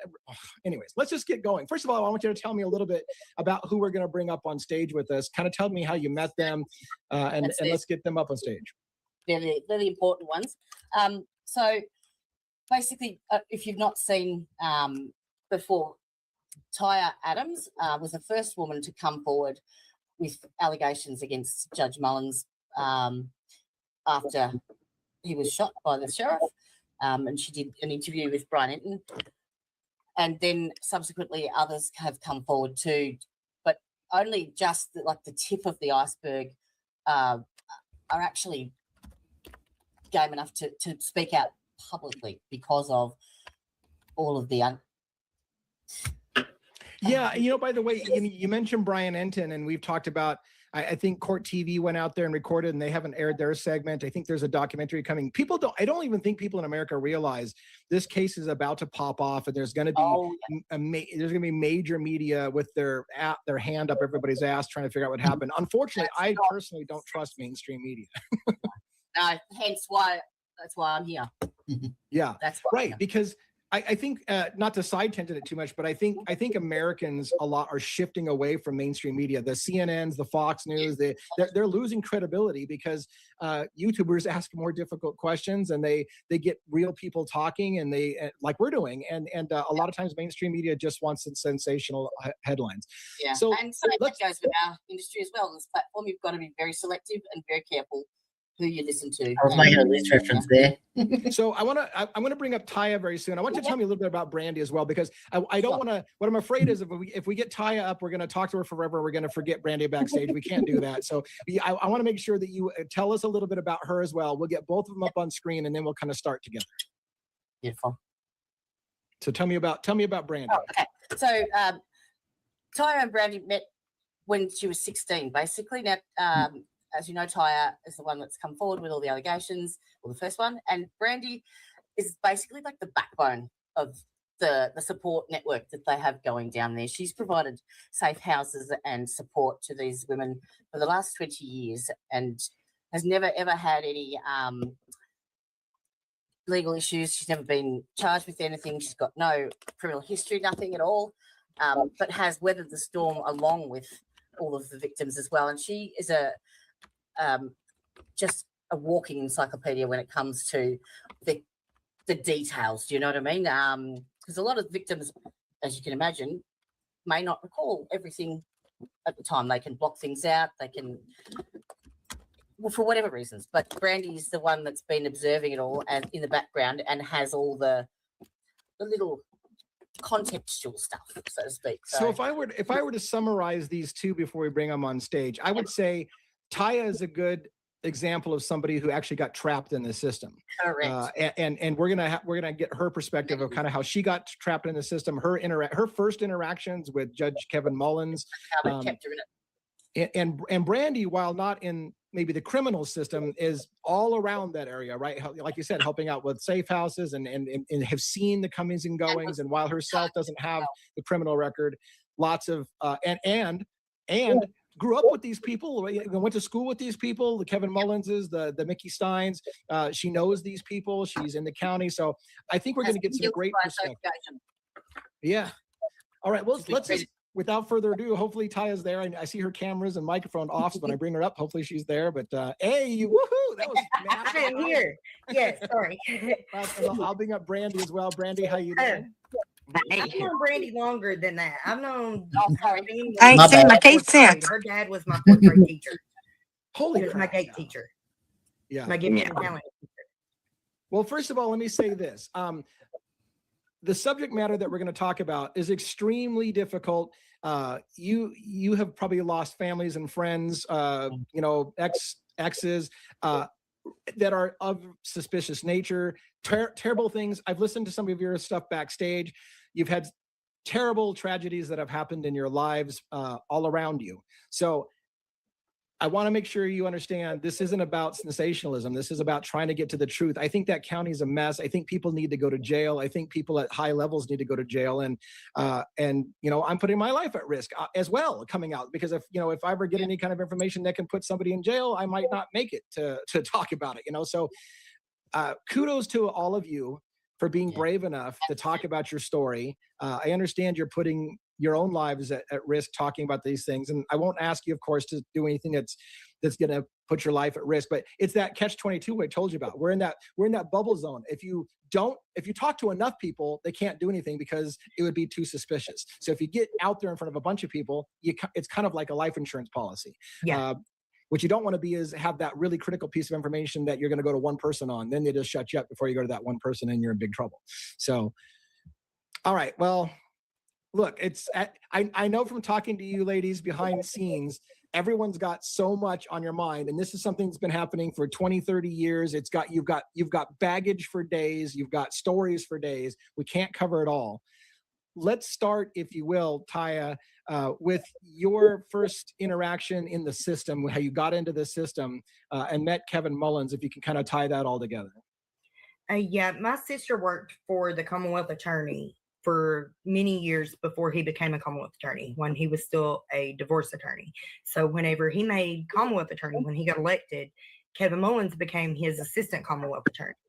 I started interning there, kind of like informally interning, training for office management, learning how to do filing, learning how to, look over cases, just learning. And I had met Kevin like in town, like going to lunches and things like that at the courthouse cafe, seen him at the courthouse. Whenever I'd, deliver, I would, take mail back and forth and things like that. And what age were you when you were doing the interning? What age were you at when you were doing the interning? 16. 16, right? Okay. Yeah. And whenever he was the assistant Commonwealth Attorney, I went over to learn how to take a deposition. My sister was leaving work and she left, and I stayed there, and I had a friend's truck. I was supposed to drive myself home after. And then I went over to learn how to take a deposition and ended up giving him oral sex instead and getting money thrown in my face.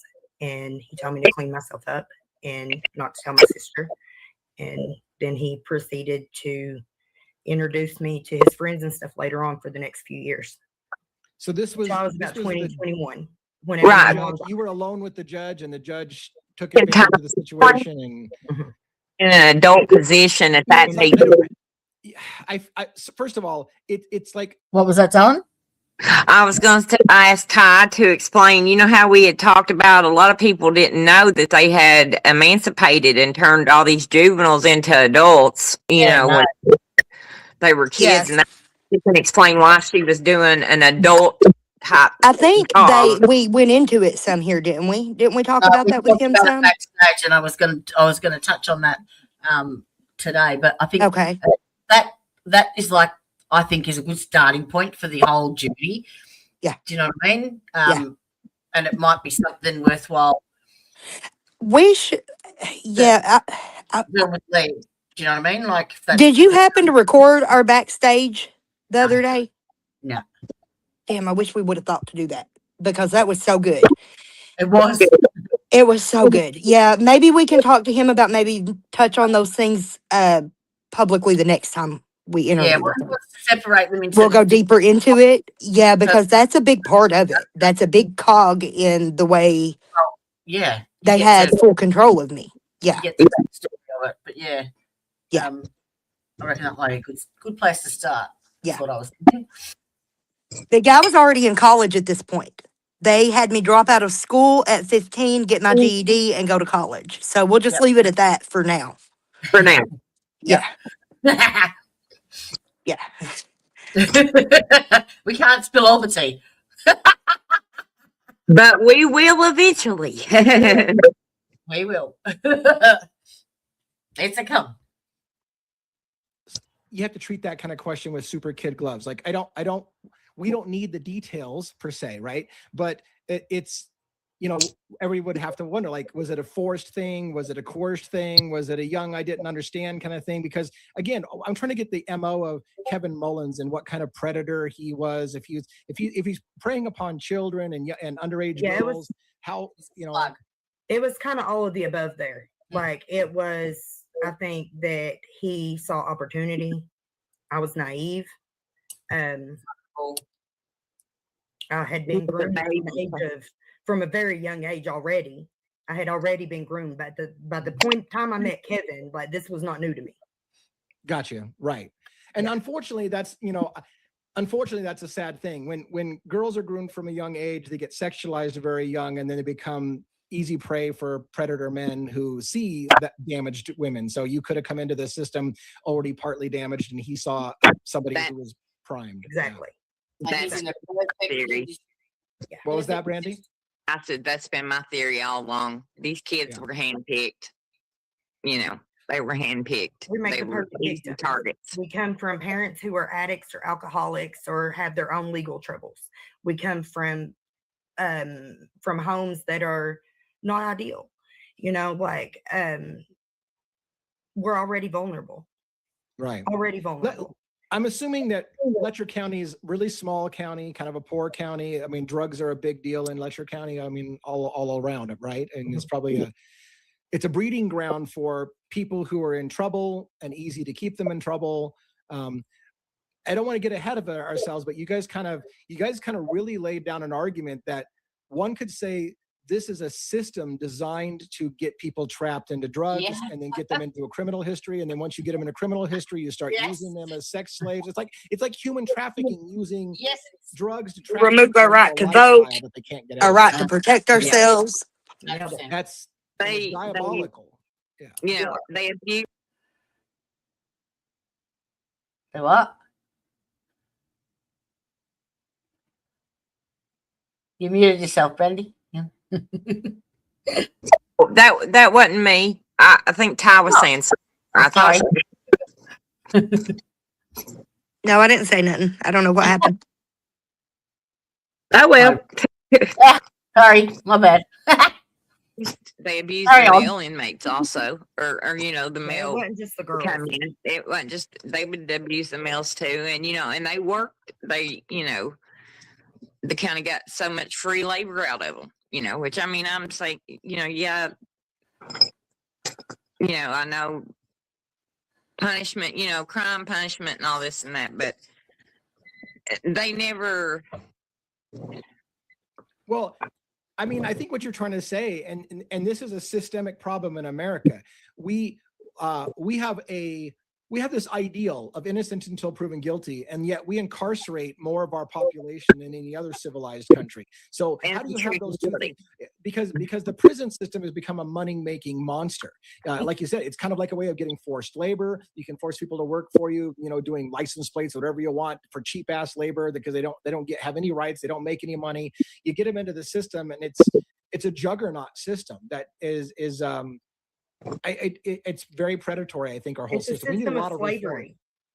Well, especially drug court, when as an adult signing into drug court and a juvenile also, you have no rights, none at all. If they want to search your purse, they search your purse. If they want to search your home, they search your home. You sign away all rights completely to this system, you know, the drug courts, you know. They can search your phone, your car, they can come in your house at any time. It doesn't even matter. In a cut, put you in jail for a false positive that you send to the lab knowing it's negative. That happened to me so many times. And people, yes, I would have false positives on drug tests and send them off, and every time they would be negative. And people would pick this option though over going to jail. That's how bad going to jail was, you know. They would pick that option, and you know, some people begin it up to 4 and 5 years, and never get out of phase one. You know, it's a system designed to fail, you know, right off the bat. Taya, were you incarcerated in the same jail that Sabrina Atkins was incarcerated at? Yes. At any time? So one of the allegations. Not at the same time. not, yeah, that's fair. That's fair. What I want to ask is, she made an allegation essentially that she was afraid of being in that jail system, that system was dangerous, right? And that was part of the reason why she was coerced into offering sex to stay out of jail, and why she was afraid of being trapped and going back in. How bad is that prison system? I mean, do you have insight onto how bad it is? Is it super dangerous, or? Yeah, it's super dangerous. They torture people. Tell them what happened to you. The conditions are deplorable. Whenever I went in, I had this cut on my arm, and they took me to the emergency room. They said I needed emergency surgery. They said, no, wrap it up and take her back. I went back to the jail and lay there until red streaks come out my face. It almost killed me. I was almost dead from septic shock. And that was just the start of it. I was strapped in the chair, pepper sprayed multiple times, strapped in a chair in my panties and bra. They put us in a holding cell and slammed the door in our face. And every time we would knock on the door, they would open the door and spray us again with pepper spray and slam the door back in your face. And they would crank the heat up, and they wouldn't give us water, and they wouldn't give us, they would take our mats. These old ladies that were dying, medical care, they needed to be on hospice is what they needed. But we were showering them and trying to take care of them. They would be over the speaker yelling they was going to charge us with PREA for helping these ladies shower. For the time I got put in the chair, that's the night that they took all of our mats and left all these sick, feeble people just laying on the concrete. Like, what? So we bucked. We was like, no, you're not doing this. You can't fucking do this. Like, we are human beings. We are people. We are people. You can't do this. And they dragged me out, sprayed me, and then they shipped me out the next morning. They finally got me out of there. So let me I'm trying to articulate this in the way that people can understand. So if the prison system is so bad, where the guards are abusing people, but now let me tell you, you get to other jails in the state, they're not like that. They follow the rules. Like, you have a mat, you have food, like good food, you have medical care, you see the doctor, you see the nurse, you get treatment, you see the dentist if you need the dentist. It's not like that in Letcher County. You don't have those things. You don't get your medicine. You don't see a doctor. You're rotting in a cell full of mold and disease with 40 other people in an 8-bunk cell. Which and then they're going to come in and steal your take your mats and make you lay on a piece of cardboard. Yeah, let's be specific. So that which correctional facility specifically are we talking about? Letcher County Jail. Letcher County Jail. Whenever I finally got shipped out of there and got to Leslie County, it was like night and day. That place was so much better. I went straight to work, got a good mat, seen the doctor right off the bat, and then I was in prison within 3 months. I mean, like, they do it right down there. But Letcher County. Is Letcher County Jail in the basement of the courthouse? Or yes. Is it, Yes. Yeah. They call it the dungeon. I call it the dungeon. That's what I call it. And so you've got a judge who can literally sentence people and basically they will literally bring people up on the elevator. There's an elevator from the jail to the chamber. Yeah. To the courtroom. So let me just tell you, this is the reason the ankle monitor program. And now, mind you, Ben Fields' wife worked at the jail. She's beat women up that Ben was sleeping with that was on these house arrest programs and stuff. She's come and jerked them up out of their cell when she found out and beat them after her husband raped them. Oh, so she did know. She knew all along. Yeah, that's one of the questions I had. Like, again, for some people who are going to be coming into this, they're not even, we're getting way ahead of them. So, Ben Fields was criminally convicted of felony charges of sodomy and rape in the judge's chamber of Sabrina Atkins. The civil trial of that is beginning soon in March. So criminally, he's already been convicted of multiple felonies of sodomizing and raping a woman in the judge's chambers, which he'll try to claim, hey, look, she liked me, she flirted with me, that was on her. But I cry bullshit, and I think, well, not just me. And he was only charged with the one because Jennifer's got dismissed when she was killed. Yeah. So sorry, I didn't mean to interrupt. No. So what I'm trying to say is, so then comes the allegation, right? That Ben Fields' wife works at the jail system, And you have to ask, did Ben Fields' wife know what he was doing to women and the scam they had going on of coercing women on income? Because again, this happened to multiple women, at least 2 that we know of, one of which just died conveniently, so she can't tell her story now. And you know that there's got to be more. So did his wife know about it? Was she in it? And by the way, I've requested, real quick, I've requested public records for the movements of I believe it was Jennifer Hill, to see if she had been in a cell moved by Ben Fields or Ben Fields' wife. I can't remember her name. Angie, right? And they're kind of aloof on getting me that answers. Like they gave me a list of her movements, but they didn't list who was moving her and who had interaction with her. So, anyways, you were saying something, Taya. You wanted I cut you off. It's not just Jennifer either. There's another victim. We dropped the deposition a couple nights ago on Jody on our show. Oh, no, we're doing it. Of another victim of Ben Fields, but he was only charged and convicted of the one. Is there another litigation? Is there going to be another litigation coming? Or it got covered up. The Kate, the one that's rejected. Rejected? Okay. No, you know who we discussed on the previous thing. Yeah, she wants to keep her identity, and we named her. Yeah, no, fair. And I don't want to. I have no desire to put anybody's life in danger or talk about something that might be an upcoming litigation situation. So, anyways, this is just getting started, right? I want to. I'm trying to get to. So, like Brandy said, she went to school with Kevin Mullens, so she knows Kevin Mullens, and a lot of people didn't see this coming. It sounds like a lot of people didn't see these guys as particularly bad guys. So how did this system kind of become so corrupt? So is it, does anybody have any insights? I beg to differ. The only people that seen them as good guys were the people that was working beside of them in their schemes. Yeah, the community knows that they're not good guys. Yeah, well, everybody. Wait a minute. Yeah. Let me ask you this. What about Mickey Steins? It seems like the people. Now, Mickey was a good guy. Love him. Yeah, Mickey is a good guy. I always got along with Mickey. He's well respected. And while he's had his hand in some dirty shit, he ain't innocent. He's not hurt. But he never laid a hand on none of the victims like that. He didn't coerce us. He didn't extort us. He didn't treat us like these other people did, like slavers. So let me clarify that. Did you have, when you in any time during your incarceration, did you have interactions with Mickey Steins where he would have had the ability to do something abusive or whatever? He would take us up and down to court and stuff. Whenever Kevin Mullens told me I could have house arrest, but Mickey wouldn't let me go on it. Mickey held that house. We'll see. And whenever he come down to take the girls up to court, if you had fake makeup or something, he'd make you go wash your face. If your shirt was too tight, go change your clothes. You're not going up there looking like that.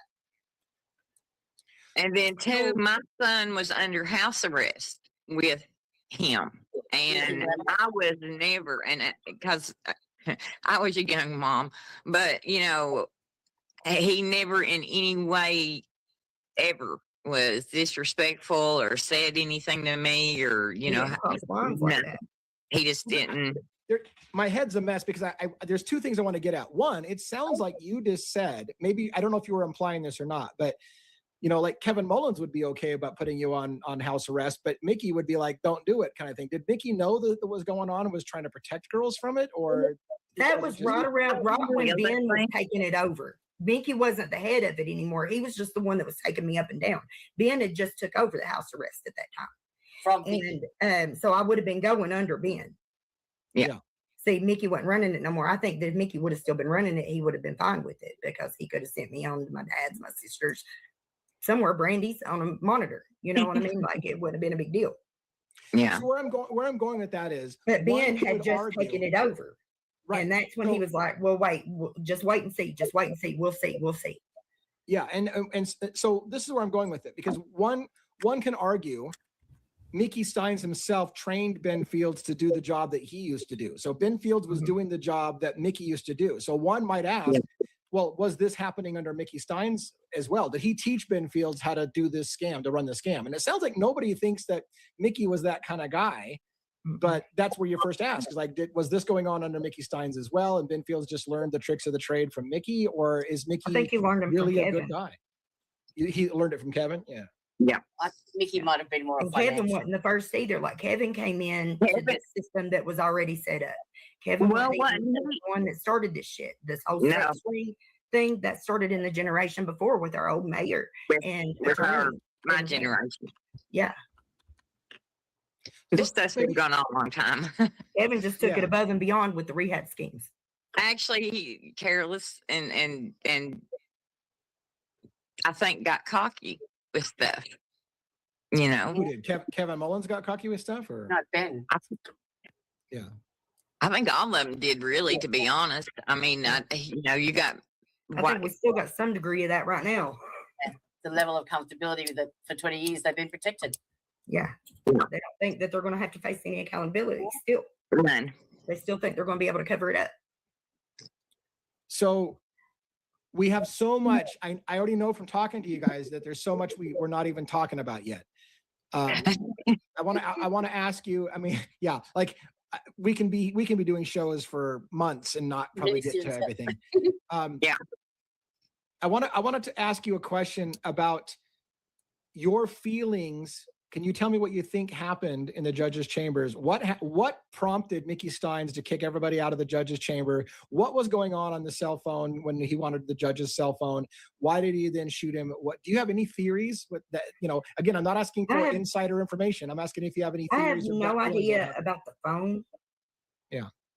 But I do know that he was threatened and the stress and the pressure that he was under, and it's been reported. I don't know for sure if it's true or not, but that he had tried to go to the state police with this before and ask for help. I know that he had been to the attorney general to try to get help. And Mickey Steins? Yeah. So yes, Mickey, before all this ever came to a head, he was trying to get help. He was State trying to police. help people that this shit let's was slow down. happening. Let's slow down for a minute. So you're saying that you believe Mickey Steins knew that something was going on and had tried to go to other authorities. Yes.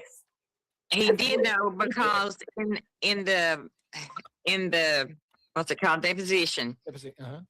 Okay, Judge Jimmy Kraft and Robbie Kinser, who is part of drug court, went and told Mickey they was sorry that they hadn't told him about what was going on with Ben Fields. That's in that deposition.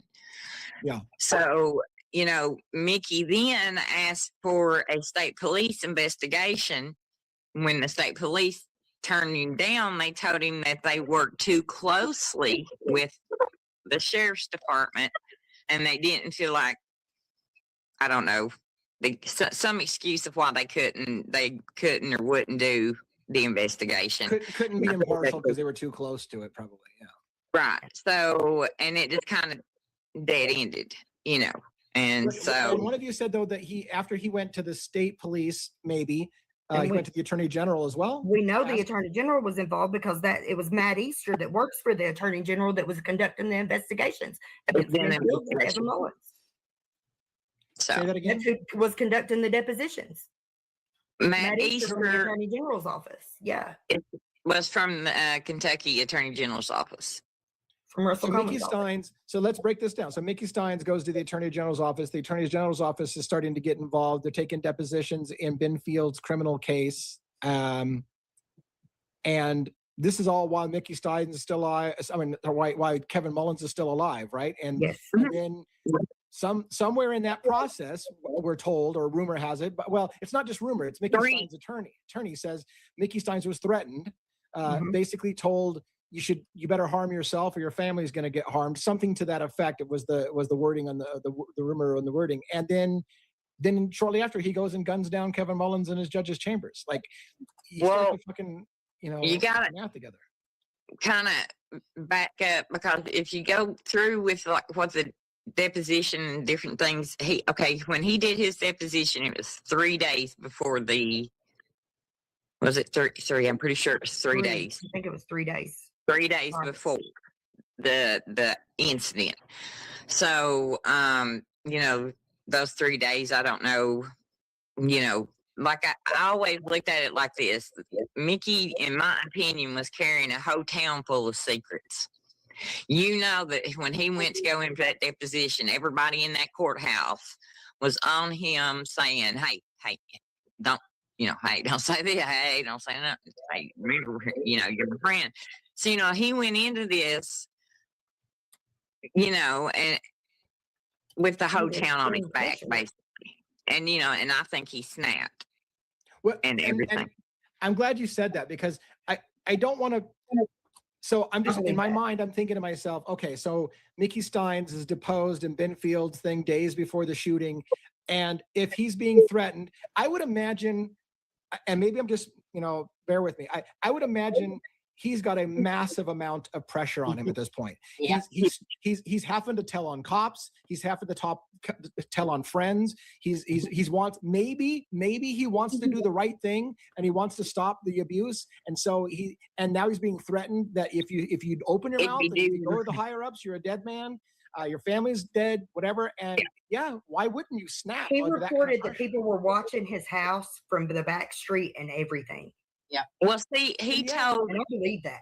I believe that. I've spent a lot of time on those streets, homeless, where he's from, where he lives, and we used to see the cops hanging out back there all the time, like just staking people out and shit, like spying in their yards and windows and intimidating people and things like that's a common thing. So whenever he said that in that deposition, that people were watching his house and he was afraid for his family's life. Like, I believe that. I believe that in my whole heart. That if you watch the video of when him and Clark come back, it was before they went. It was in the thing that he had stopped to try to see Daniel Dotson. Okay. So try to see Daniel Dotson. Yeah. Try to see Daniel Dotson.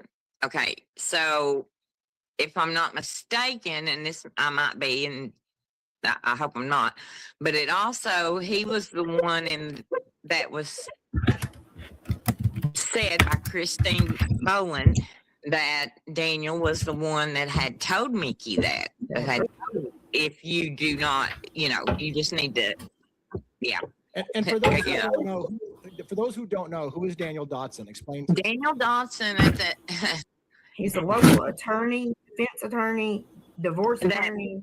Family court commissioner. Yeah, he was appointed by Jimmy Kraft as family court commissioner, which means he decided who got their kids took or who got their kids back or what you had to do to get your kids back. So another one of those guys. Yeah. So he retired. To see the incident happened in September, and by that spring, he gave up his little commission. But he had already ran his mouth all over town. He had made some really crude comments about Sabrina that was burnt me up. But my opinion, I think that day that when Mickey wanted to talk, this is just my opinion, when he wanted to talk, I do feel that he put everybody out, and I think, this is my opinion, they were trying to get a hold of Daniel. Daniel's the only other person involved that wasn't there. So your theory might be that Mickey Steins kicked everybody out because he wanted to talk to Mullens about things, and they were going to get maybe Dotson on the phone or something like that, and maybe that was what was going on with that. That's what I think, because if he told him he had seen his daughter, had went to see his daughter at the high school or something, but and he wanted to see her after the incident. He was very insistent on seeing her. He told him it didn't matter how, he just wanted to see her. But the phone call that in my mind would be, he tried twice that day, if I'm not mistaken. I'll have to go back and look through it. But he tried twice that day to get a hold of Dotson for what? Who knows? But then it's also said that Daniel was the one that told him to do that to himself. So I watch too much crime TV, I guess, but my brain is thinking, that would be the one player that wasn't in that room. Yeah. Well, let me should be, Let me use Mickey Steins' state of mind for something that I want to illustrate why mainstream media infuriates me. You all need to tell me to quit talking so much. Talking to officers after the shooting, and he's imploring them to keep their body cameras turned on, to not take him in a private room where they're off camera. You're going to kill me. You're going to kill me. Don't do this. Don't, you know, and he's terrified. And I'm dropping an F-bomb. Fucking mainstream media spun it as he's nuts. Look at him. He's completely nuts. He thinks they're out to kill him. Well, yeah, they're out to fucking kill him. Yeah. He's literally maybe going to the top saying, investigate this. And they're spinning it like he's nuts. He's afraid. That's why he insisted. That's why, if you think about it, that's why he insisted not to go back into the crime scene, because, you know, they could do something there and say that, you know, because at that time, not a whole lot of people knew what was going on, and he was insisting, you're not taking me back through that crime scene, you know. Yeah. And this is what infuriates me. They're trying to, mainstream media immediately try to spin that as, look, he's disturbed, he's mentally disturbed. He thinks people are trying to kill him, as if that's a nutbag thing. But if you look at what's going on, why wouldn't you believe that he was threatened? Why he was literally going to be live a month. Let him live a month in our area, dealing with our police and the state police and everything else, and they'll see really quick he had a reason to fear. Yeah, he had a reason to fear. He really did. You know, from an outsider's perspective, not having, you know, that's what it looks like to me. It looks like Mickey Steins had every reason to be afraid. It sounds like he really was threatened. And so when he says things like, don't kill me, you're going to kill me, don't take me to that room with no cameras, you're going to kill me, that's not paranoid. That's legitimate fear. That's legitimate. He has reason to believe that he's going to be killed. Yeah. So let's talk a little bit. Again, I feel like, and I hope you guys will continue to talk to me, because I think I want to ask more and more probing questions as we get further along, and as you're safe to do so. But I want to talk a little bit about some of those mysterious deaths now. So Sabrina Atkins, you know, she had this lawsuit against Ben Fields for what he'd done, and another woman joins that case, Jennifer Hill. And rumor has it Jennifer had some really good, juicy information about it, and all of a sudden she just dies. And they just literally reported as, well, we dropped the charges, she died. And I have beaten my head against the wall trying to find out how she died. The best I've got now is actually from new court papers that I found that said the attorneys are continuing Jennifer Hill's case as the estate of Jennifer Hill, and got her son or one of her children to represent the estate of Jennifer Hill. And in it, even the prosecution, or, you know, I should say the defendant is trying to say, hey, look, he doesn't even, his mom was a junkie. He didn't want to have anything to do with his mom because she was a junkie. He believes his mom died from a drug overdose, or at least has reason to believe it. So that's the best I've got on how Jennifer died, is that her own son thinks it was a drug overdose, which I immediately said, it sounds like a hot shot to me. It sounds like somebody gave her a hot shot and fucking killed her. And but they're going to pin it on, she's a junkie, so you never have to believe her word. She's just a junkie. Are you aware that they told her that they were going to make it look like an overdose when they killed her? I mean, I would imagine they did, but they told her about it. They told her how they were going to kill her. You know, and it's funny. Well, it's not funny. None of this shit's funny. I want to point out briefly, because I don't want to go too far on it. We have another case that I follow, the case of the Long Island serial killer in New York. And the chief of police, James Burks, literally got arrested and put in jail because he did the same thing to an inmate in holding. He said, I'm going to give you a hot shot and we're going to kill you, and nobody's going to fucking believe it because you're a fucking junkie. That he got arrested for that and put away for that kind of shit. But that kind of stuff happens. Like that again. Well, you're not yeah. It's not do that, is he? And they control a lot of our children in CPS and involved in CPS stuff going on.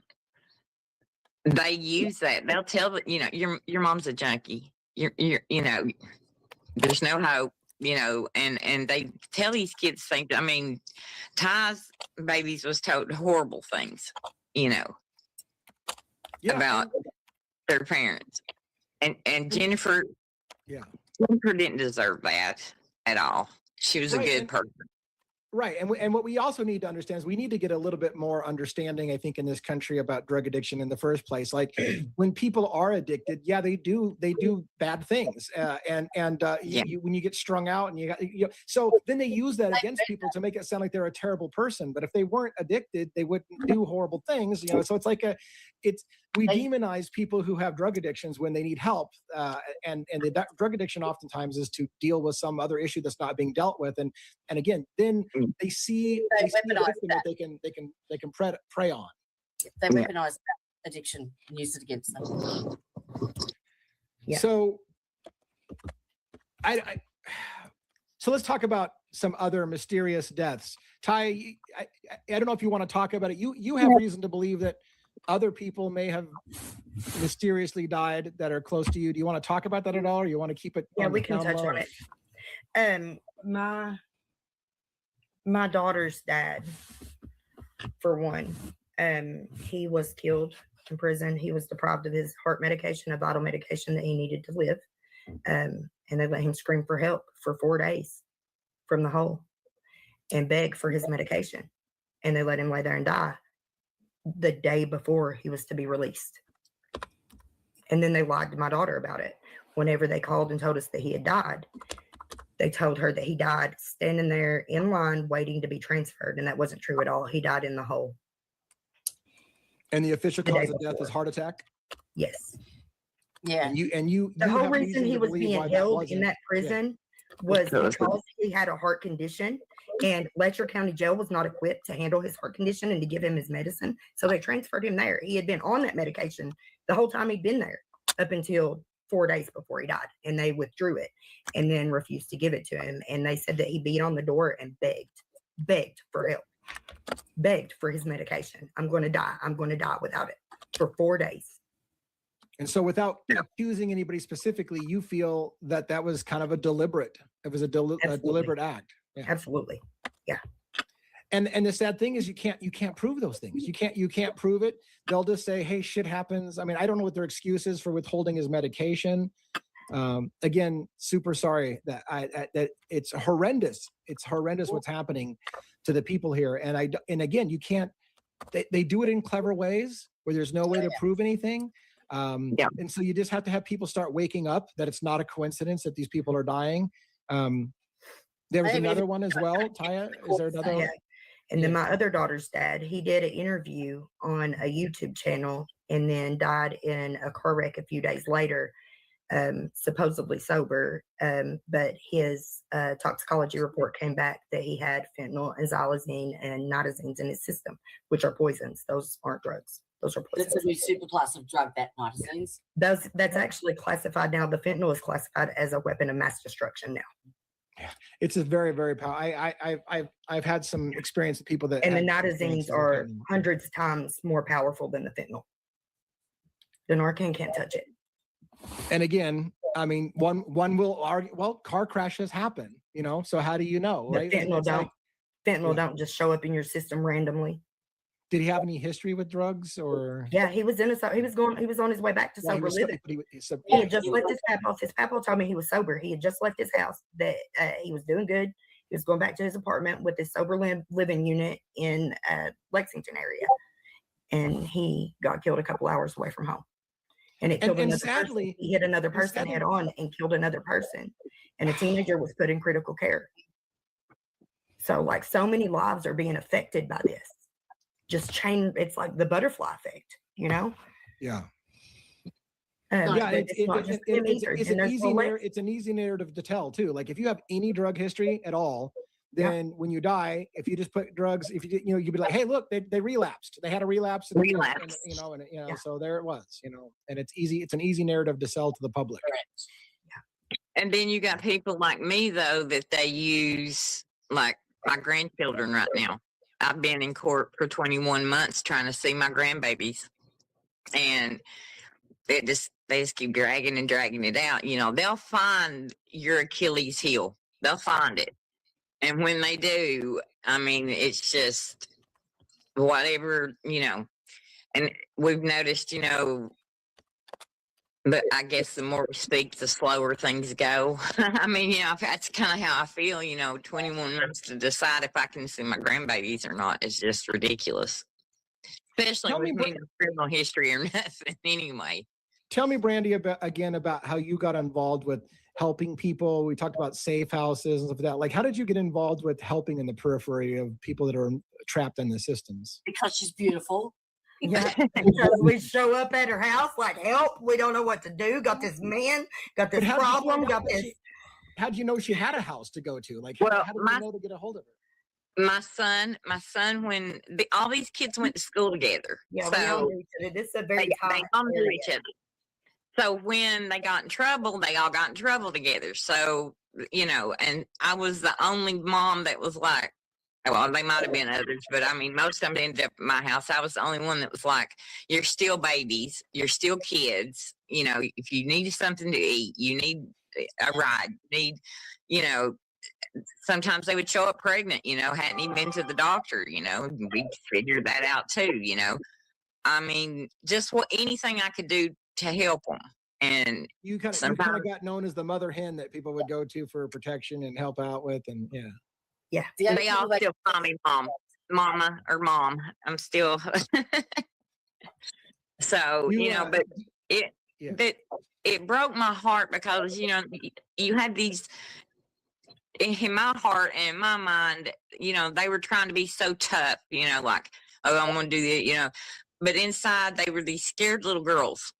They were terrified and they did not know where to go, where to turn, what to do, who they could trust, who they couldn't trust, because they had already been done so bad, by 15, everybody 16. We were taught to be able to depend on are the ones that abused and tortured. That was abusing them.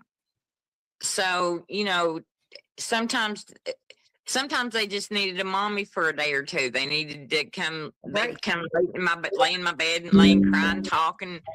We'd work through it, and I still do that. Whenever me and my husband's a fussing, I still go and stay with Brandy for 2 or 3 days. Come and just lay in her bed and eat cookies and cry and be girls, like they have themselves to trust. Like, she's just my person. She's just my person.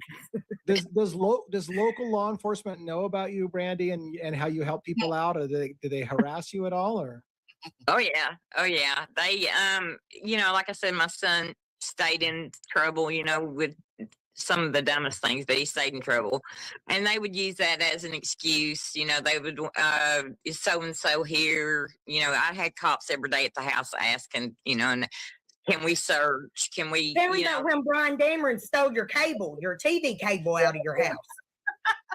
Tell him about that.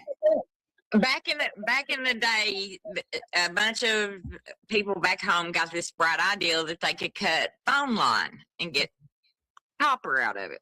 Okay.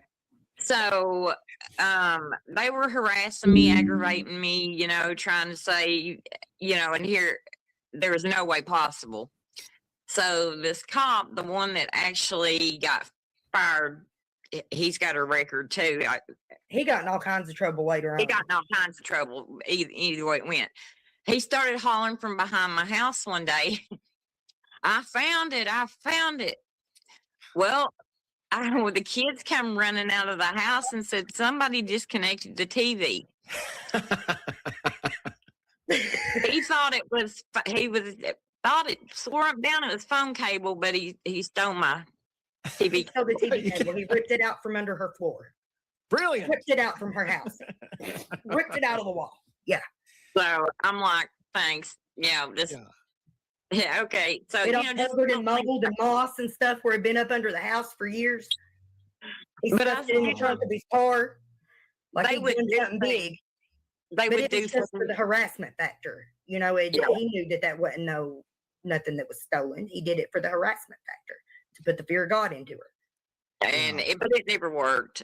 It never worked because, like I said, these kids they become like mine. They're like my own. They know that they can call me at 2:00 in the morning and be like, "I need you," and I'll drive 2 hours and 2 hours back, and just whatever I can do. How do you guys both feel about Court TV paying attention now, and News Nation paying attention now, and documentaries that are starting to come in, and there's YouTubers like myself that are starting to reach out to you. Does it make you feel more comfort because more eyes means more safety, or does it make you feel more nervous because people are going to start getting nervous about the secrets coming out because it's got national attention? Which way do you feel about it? More We've eyes, dealt with more a lot of safety. retaliation leading up to this. Like whenever it Oh, yeah. first all came out, we've dealt with a lot of retaliation. They've come after our kids. Our daughters have been dealing with the cops. The cops arrested my daughter and her husband one night. They weren't even inside their car. Arrested them both for a PI, and then called and told me on the phone that I was lucky he didn't charge them both with a DUI. And then he busted her headlights out and had her car impounded. So we had to pay $500 to get her out of jail, plus $350 for her car, plus pay for the headlights to be replaced. And then Letcher County issued a warrant for her over that. And they put her in jail again. We had to bond her out again. And they tried to get Sarah, Brandy's daughter, to come to a closed police post for a private meeting with no lawyers and no parents. Yeah. In a county that's poor, stacking on fees and shit like that is a way to trap you into the system because they know people can't afford it. So if they can get you in and they charge you with things and they stack fees and then you miss something and they stack more fees, once they got you in a certain financial position, you're screwed because it's not, there's not a lot of money there, right? So no. And once for the jobs are so limited, if you've got any kind of record at all, and even a juvenile trying to work and do things, but as an adult too, it's hard to get a job. There's not a lot of jobs to pick from, and if you've got something on your record, you're more than likely not going to get it, opposed to somebody that doesn't have a record. Well, I usually try to keep these things about an hour, and we can talk for forever. I want to make sure, I hope Jody's still there. She's kind of muted. She's off camera. Hopefully she's still around. I know we got talking and then all of a sudden it's like, oh shit, where'd Jody go? She's just gone. But I kind of want to wrap it up because again, I literally have so many more questions, but we got to stop it at some place. I think this is a great introduction to who the two of you are, who Jody is from the Defense Rest. I'm grateful that she reached out to you guys, and then she reached out to other YouTubers, and that we have a chance to hear your story. And I know you guys are, probably being approached by other people as well. And so we're going to see more of you in the future. But I hope that we can stay in touch, that maybe we can work together. I have a burning passion to fight against the system and to burn down corrupt systems. I have a real passion against broken judicial system and law enforcement. We've got cops on our show. We've got attorneys on our show that come on, and they all feel the same way, that we've got systemic problems in this country that need to be fixed. So that's my passion. And so anything I can do to help with that isn't going to get somebody killed, I'm all over it. So I'd love to work with you guys all and try to keep up the pressure on that and give more eyes on it so that, because I think mainstream media is going to drop the ball a little bit on the whole story. I want to go mainstream media always drops the ball. Right. Jody, do you have any closing thoughts? Because I know we walked all over you there for a while. Do you have something you want to say? It's not my story to tell. You can't get us to quit. We talk too much. I talk for a living now, so it's hard to shut me up. So that's my same. It's hard to shut me up anyway. Once it started coming out, I ain't been able to stop it, because the way I see it is that they were killing us anyway. They've been picking us off for a long time, and if I didn't speak up, what am I going to do? Sit here and wait till they pick my kids off too? Yeah, because that's the next step. Like, so why am I not saying something and taking a chance? Yep. Well, I have to say, despite the fact my own that you feel, if it saves my kids from having to deal with the system in the future. Right. I mean, there is safety, like you said, in going public. So but by the same token, I feel like it's incredibly brave of you, because while it's true that there's some safety in going public, you also are putting yourselves at danger, because you're telling secrets and you're telling stories and you know things, and that puts you in danger. So I hope that you guys, have the best, and that we keep you safe, and we get all eyes on it so that they don't accidentally that we don't buy bullshit when people just accidentally die in the middle of a huge thing. So Yeah. thank you all for talking to me today. I hope that we can do it again. It was great meeting you, Brandy, Taya, and Jody. Thank you for putting us all in touch, and I'll hope to do it again. Thank you so much. Thank you so much for having us. I'm looking forward to more. Yeah, yeah, me too. Me too. All right, stay safe, guys. Take it easy. Well, there you go. There you fucking go. It was good, wasn't it? That was good. It was. Yeah. I talked to It was so good. I was a little nervous, but I feel like no, you didn't. No, It was perfect. It was perfect. That's the whole point of this, Dylan. Yeah. To be heard. But he's That's the right. point. It's a good place to start. We explained enough of it that they could see the corruption. You know, it's kind of the tip. Yep. The tip of the iceberg. Mm-hmm. But- Sure as shit is. Is. But yes, I will. You're welcome to do it too. If you want to split up your equipment, yeah. I've run out of my free StreamYard. I have to do it manually now. Bugger. That's all right. All right, my darlings, I'm going to call it because I'm knackered. I'm gonna Yeah. go night off. Just definitely stretch Have sleep. Try a good sleep. Yeah, get you some rest, and now we got to go begin a day, Ty. I don't know about it. It's going to be. lunchtime now. Yeah. On I'm a just going to Sunday. take me through the rest of the day, make some hair care and some skincare products. Try to get a few things uploaded to the store. I'm going to work on our website a little bit too, probably here in a little bit. Oh, that's good. We're trying to get our own site Yep. going. So we still want our own, like we like the Witch Sea site and everything, but I think we still need our own space. Yeah. Yep. Yeah. For sure. I'm going to have to do the same because I've got international postage and I've got Australian orders. Yeah. Excuse me. That yeah, I'll probably need to separate for postage reasons and stuff. Yeah.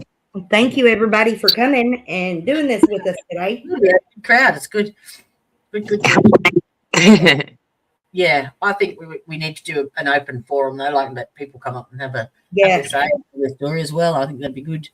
Trump was saying too that we should have like a victims town hall, and I think that's a really good idea. What's that? Like get everybody who's been affected by the system together, like in person. Oh yeah. Meet them at the town hall. That's you know, but Ty, you know, we've tried with little things like, you know, wanting to do stuff for Lexi's place to build it, and you know, people's afraid, you know, still to kind of be seen with us or seen. There's still a lot of pressure. Yeah. Because a lot of these they're still in danger. We're still in danger. Yeah. You know, people don't want if they don't have to, you know, and I understand. Yeah, so everybody coming together in a physical location is probably not going to happen right now. But that's something that we should think about for the future. I think an anonymous phone line or a Discord, or like you were saying, that where identity That'd be a great place to start with that, I think. We need to get a phone line connected for call-ins. I was thinking about making like an app or something, or a link, just a website where you can, you know, have a message service or something where, like you know, or a forum or something, maybe. I don't know. Yeah. Maybe we can work on it. If anybody has any idea. Discord pretty much is all those things in Discord. Yes. So yeah, I'm like actually it's already a pre-built platform. We can just utilize it. I'm actually trying to do that, sweetheart. I'm in the process. You have to show me what to do because I've never done. Oh, look, I'm only learning too. But the reason I like Discord is that, like, on YouTube and shit, you've got no control who's watching really, unless after the fact. Whereas Discord, it's private. You only get the link to it if you're approved. Like, do you know what I mean? You have to be vetted completely, and you're monitored in there. So and you can put whatever you want in there. Like you can actually even have phone calls in there. You can do video calls. You can share videos on screen. You can do pretty much what you're doing here, share screens and like I play movies. Private and uncensored. And there's no like copyright shit either. Great. Okay. Hmm. All right, girls, let's do it. No. It's happening. We're doing it. I might take the next few days and start planning it more and get it going. Brandy, do you want to see what I got you before? Oh. Yeah. For you. Hang on a minute. Y'all just have to deal with me without no teeth in for a second. It'll be all right. She doctored me back to health. You got some rose petal cookies, rose and chocolate chip cookies, and Aphrodite ritual bath, herbal bath bomb detox, some mixed berry jam. Yes. Goddess Glow tallow balm for your face. I know that the Goddess Glow is your favorite, so you're going to absolutely love that one. Balm. Yeah, it's even better. Pore Puller. It's got charcoal and bentonite clay with vitamin E and aloe. It's a face mask. I made you a jar of antibiotics. A jar of fire cider. A bottle of detox tincture. Some charcoal and zeolite binder capsules. And a cigarette. Made up. You have got a present coming, a big one. I need to post up mine too. And I got my printer hooked up, so I should be able to print your shipping label today. That's She so I can wrap it up. She's got it's called Goddess Glow. And she had made some back in the summer, and she left a bottle of it here. And I use it. I mean, as soon as it goes good under your makeup or over your makeup, but I put it over it so it don't crack with the wrinkles, you know. And everybody, you know, will talk about, you know, my skin looks like it's glowing, so I guess that's what we call it, Goddess Glow. But what product was that? Do what?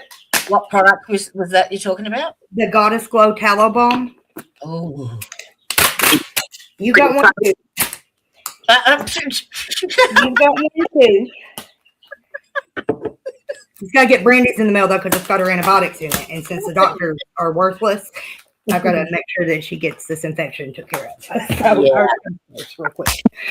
real quick. We're going to get that out today. Well, thank you so much for joining me anyway, because I know you're not well. We're both not well. So, yeah, much appreciated, sweethearts. Well, we sit and gossip with each other all day anyway, so we might as well just throw the camera on and do it. Yep. Might as well do it like this. Yeah. To others, we're online anyway, talking to each other. All right. Well, no doubt I'll speak to you tomorrow anyway. But have a good rest of the Sunday. That goes for everyone else. Don't get too cold. Stay nice and warm. We've actually had a bit of a lull in our heat wave, which is very nice. Water the garden for a couple of days. So it's 9 degrees here. What you got over there? At the moment, I'm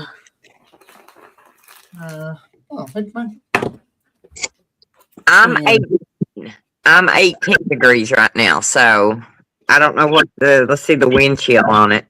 Oh, it feels like it's 13 with the wind chill, so. I did have to laugh. Teresa sent me some pictures this morning. Her fish pond is frozen solid with the fish in it, and they survive. They don't do it. Yeah. It's bizarre. They should thaw out. Weather. So come on.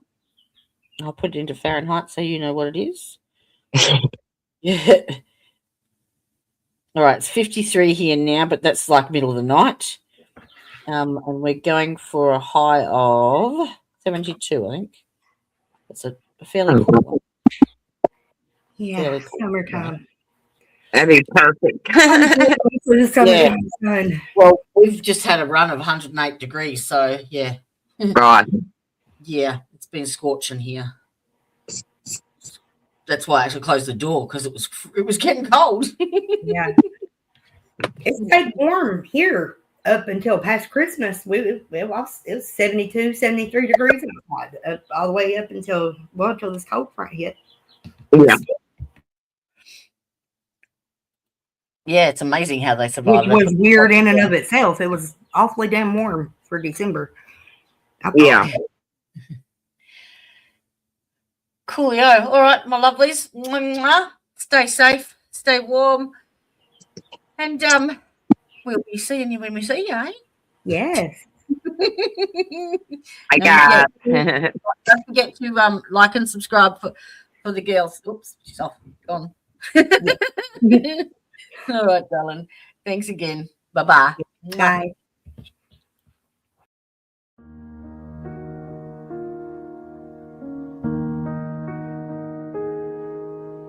Whispers in the shadowed halls, the judge's gavel, justice stalls. Hands that should protect, they take, turn lives to ash, left hearts to break. But in the silence, voices rise.